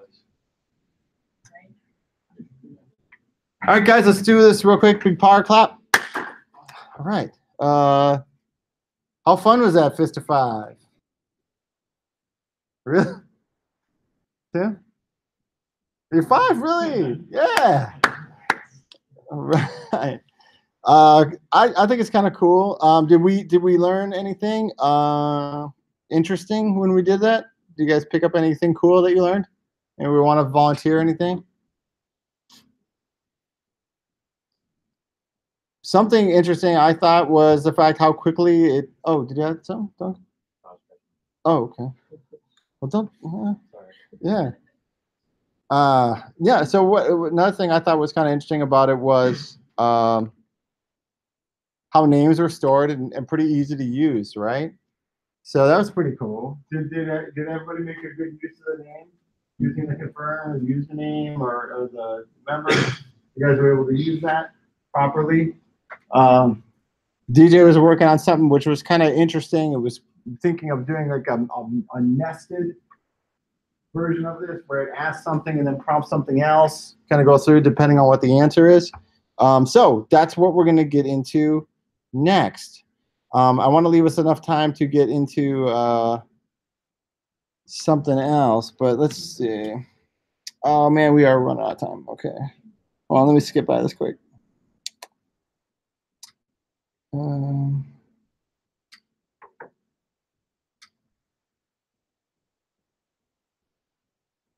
Okay.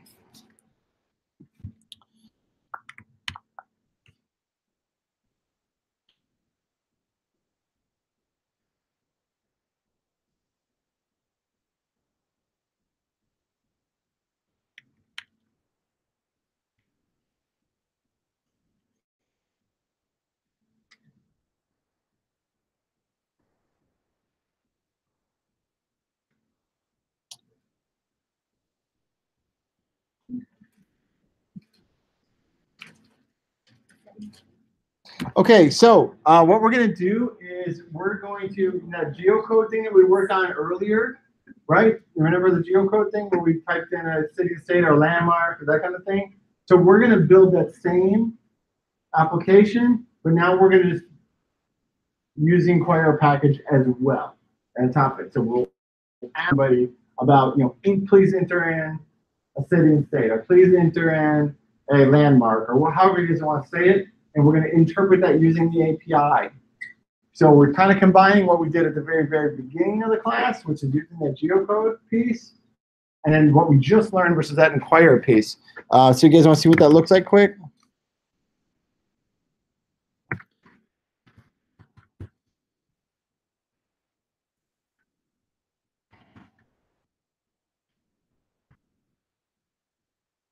Okay, which landmark? Oh gosh, man, I can't believe how small that gets. All right. Which location or landmark would you like to geocode? Anybody?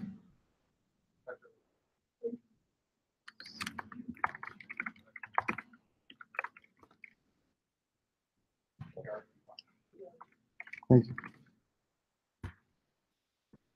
All right, we got results. All right. Do you guys think you can do that? Yes. How confident are we? 55. Okay. Cool. We're gonna get through this one super fast. I believe we can do it in 15 minutes, and then we're gonna do the last. I'm just gonna slack out the last one, and you can take it home if you want.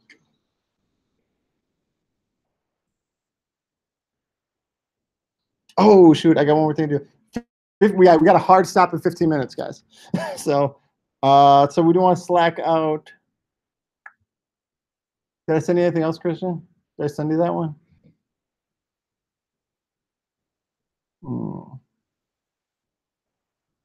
You know what? No, I don't think there's going to be any code. We're actually going to use the code that we used earlier. So just go ahead and use that geocode that we had earlier. Does everybody have that still? Yeah, cool. Yeah, so now just add another package onto it, right? Inquirer package, use it, put it on the top prompt. You got it? Yeah.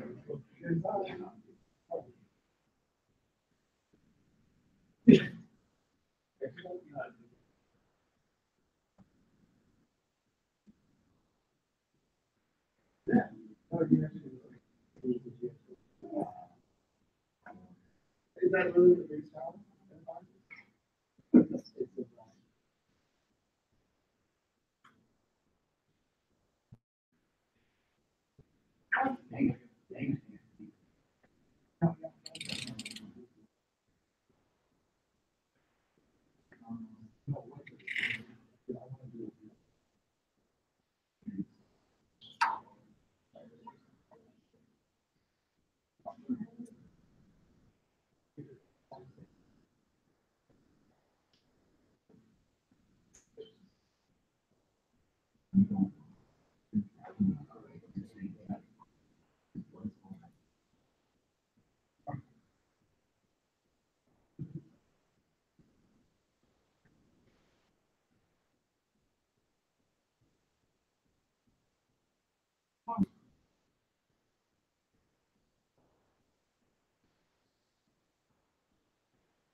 I want to talk to you about like exactly the process you go through, like you record the lecture and then how you go about it. Right. Well, that's all. It's just more time. I already don't have enough time. But that's time great.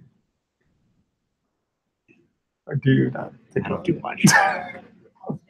But you're right. You're right. I But should be.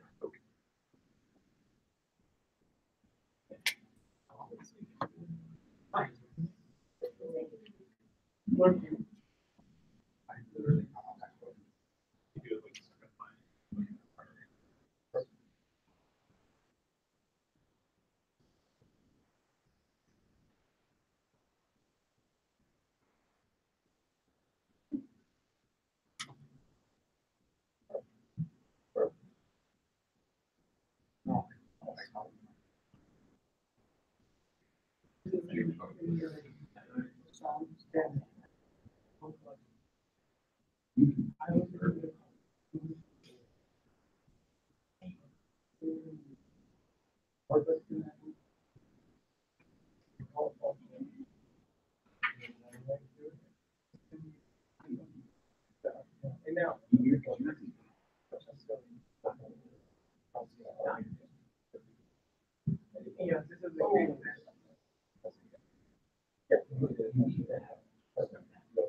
Yes.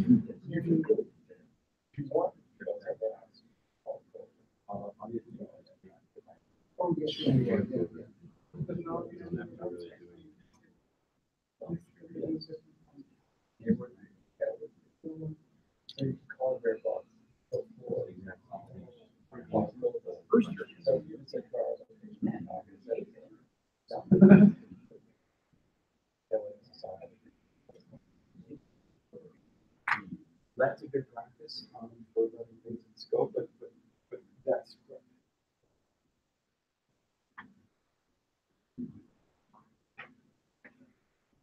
I got like 3 minutes left.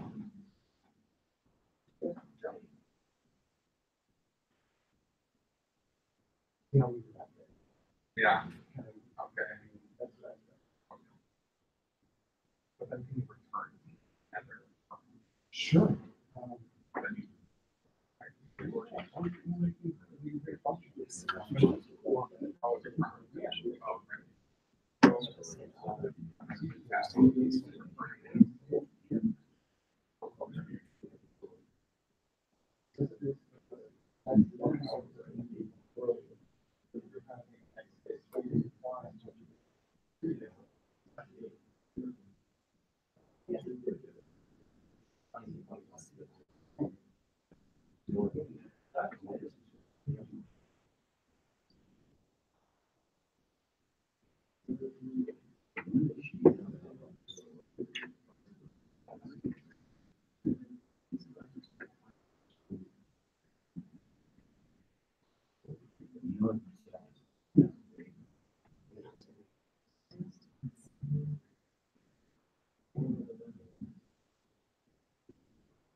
We did this install, we did this.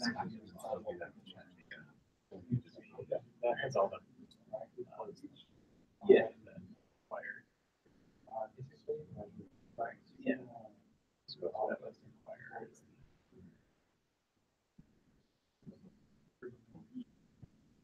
So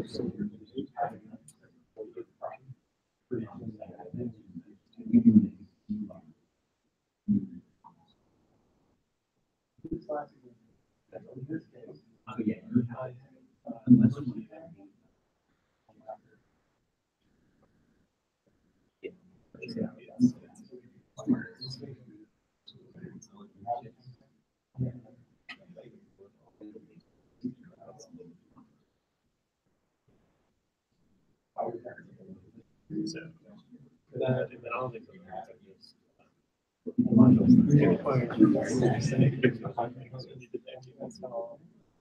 created, pulled them all into modules, and then go to basic jazz. Requiring an inquire, which will all put in and all that for itself.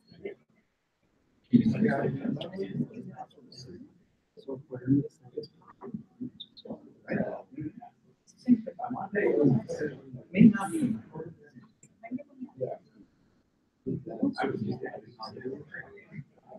Yeah, this is basically,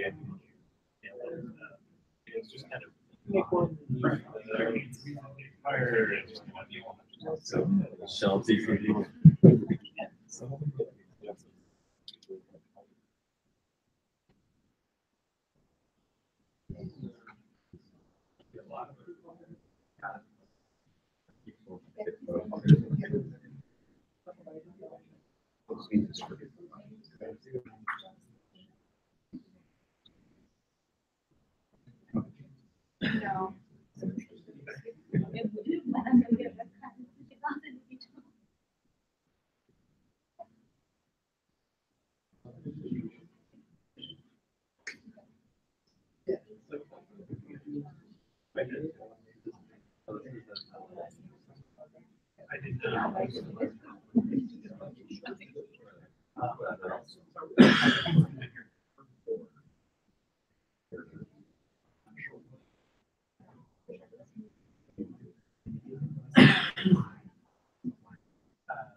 No.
You could create a separate function that lives somewhere else that handles multiple prompts and has it does simpler specify what prompt you want it to do and build it. Oh, guys, we only have a few minutes, so I want to go over two quick things.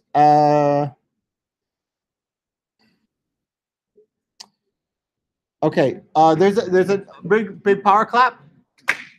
Okay. So there is another command that I want you guys to learn.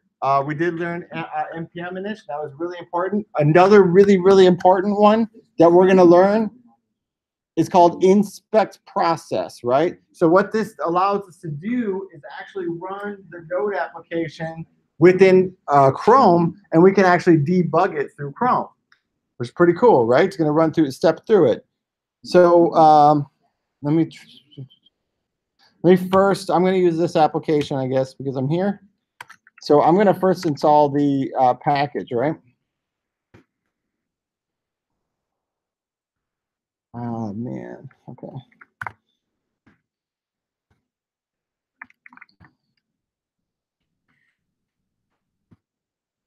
Let's see. Boom.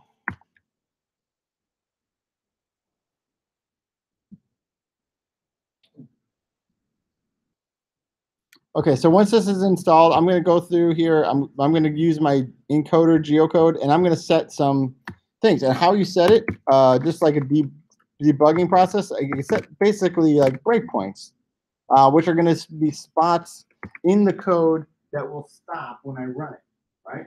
So I can show something here, or I could run a console log. I can get some information from here just by running this. I'll show what this looks like in a second.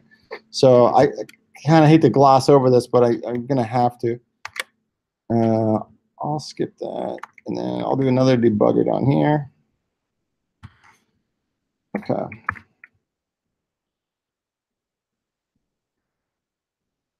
And that's still running. Okay, so what inspect process is going to allow me to do, right, is I can run an inspect on my application, and it'll automatically queue up Chrome, and then I'll run it in Chrome and stop it wherever I use that debugger. You guys follow me with that? It's going to be easier when I can show it to you. Oh, the package is done. Let's see what that looks like. So now I have inspect. I installed a new package called inspect process. You guys saw that, right? So I'm going to say, okay, let's do, what's the name of this file that I'm in? Anybody remember? Inquire geocode. Okay, so inspect, inquire geocode. Check this out. This is awesome.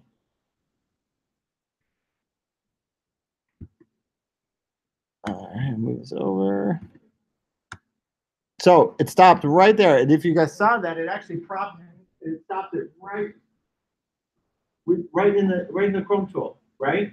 So I'm allowed to do this. Now, an alternative way to do this, which is actually part of the lesson plan, is saying console log your outputs, go through and step through it that way. But here's an alternative, right? We can actually use the power of Chrome to debug our Node app, right?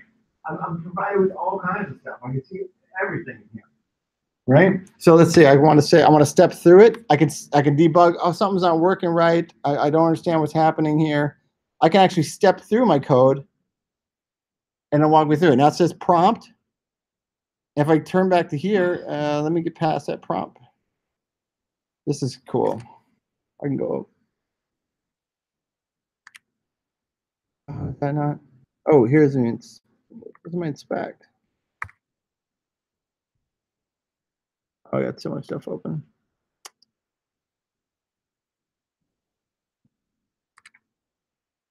All right. Well, right. So it allows me to step through the application, and I can see everything that's going on. Right? If something crashed, or there's a bug, or something weird, didn't expect it, I could step through absolutely every line of code and watch it go through. That's it. I'm going to sure I covered that piece. One sec.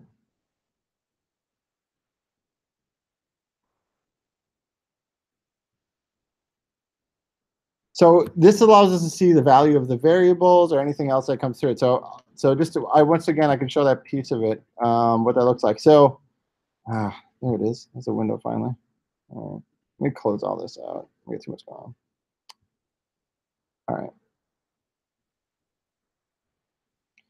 Okay, so the inspect process is what's called.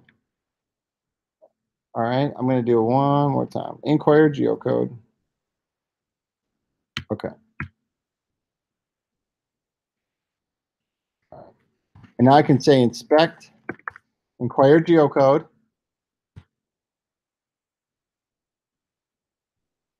All right, and it opens up Chrome. This is a debugger. And while this is being inspected, I can step through the code, right? So I can say, oh, which location or landmark would you like to geocode? New York City.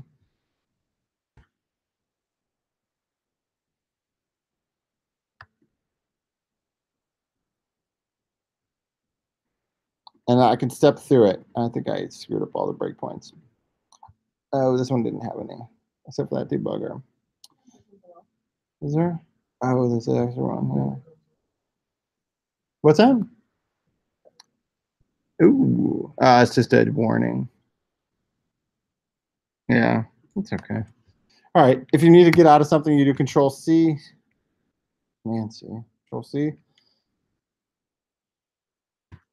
I'm gonna walk through one more time. That piece didn't work right.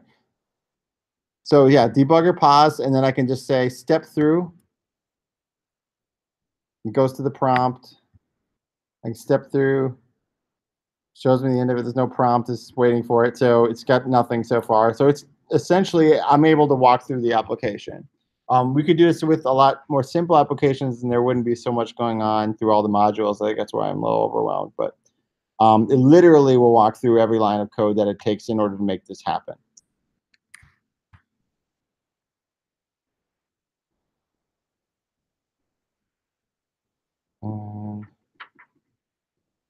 Yeah. Anyway, it allows you to do a trace of everything that's happening through the debugger. If that's something we choose to use, I think we're going to get a little bit more into that in another class. So I just wanted to introduce that package to you. If you're interested in learning more about it too, it's just inspect process. Not too much more to that. I find it's pretty easy. You know, and what we're going to be doing is just to console log out variables as we're going and try to understand what's going on in the code that way. But it's a super powerful tool to use tools that we've kind of already been introduced to. Console log will work the same, and we can watch code the same. So, okay, last thing, sorry guys, I'm keeping it a second longer, is the zombie challenge. I know, I can't believe I waited this long. Okay, so we're gonna do it. We're not. If this was Saturday, we'd have a whole hour to work on it. Since we're done, we can't. But you're basically gonna create a turn-based zombie RPG game. Kind of reminds me of your game slightly, Brady, but a little different. And it allows us to, yeah. Anyway, it's a turn-based game. So do you guys want to see it? Thank you. I left that in there just totally on purpose. Let's see what that looks like quick. I only do. That's not even for this class. All right, so let's just take a quick look. If it's something you guys want to play with, I'll Slack this out. This is super cool. If I know you don't have like a ton of time or anything, just it's gonna take forever.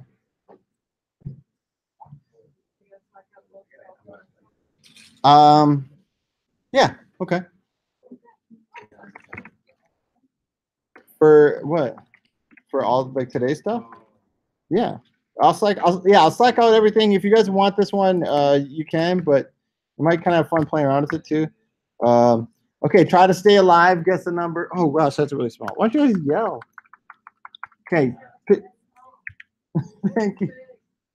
Thank you. Okay, I'm gonna say 3.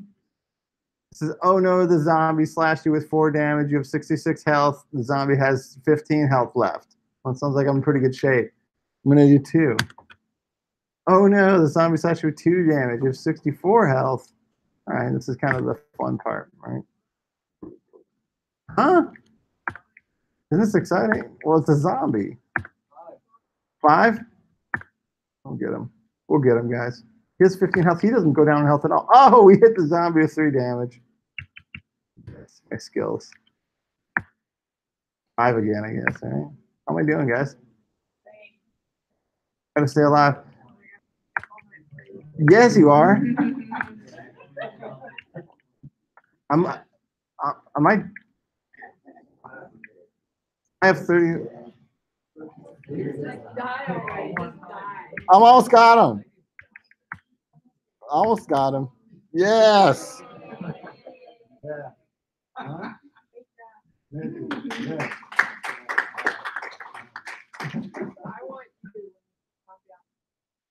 Yeah. Yes. You saw how I hit those buttons. All right, guys. All right. I'll Slack all this stuff out to you, and then feel free to hit me up on Slack if you have any questions or anything, need anything. I'm always available. And yeah, I'll see you on Wednesday. Oh, Wednesday we're doing constructors. Awesome, exciting class. It's gonna be a lot of fun. Constructors? Yeah.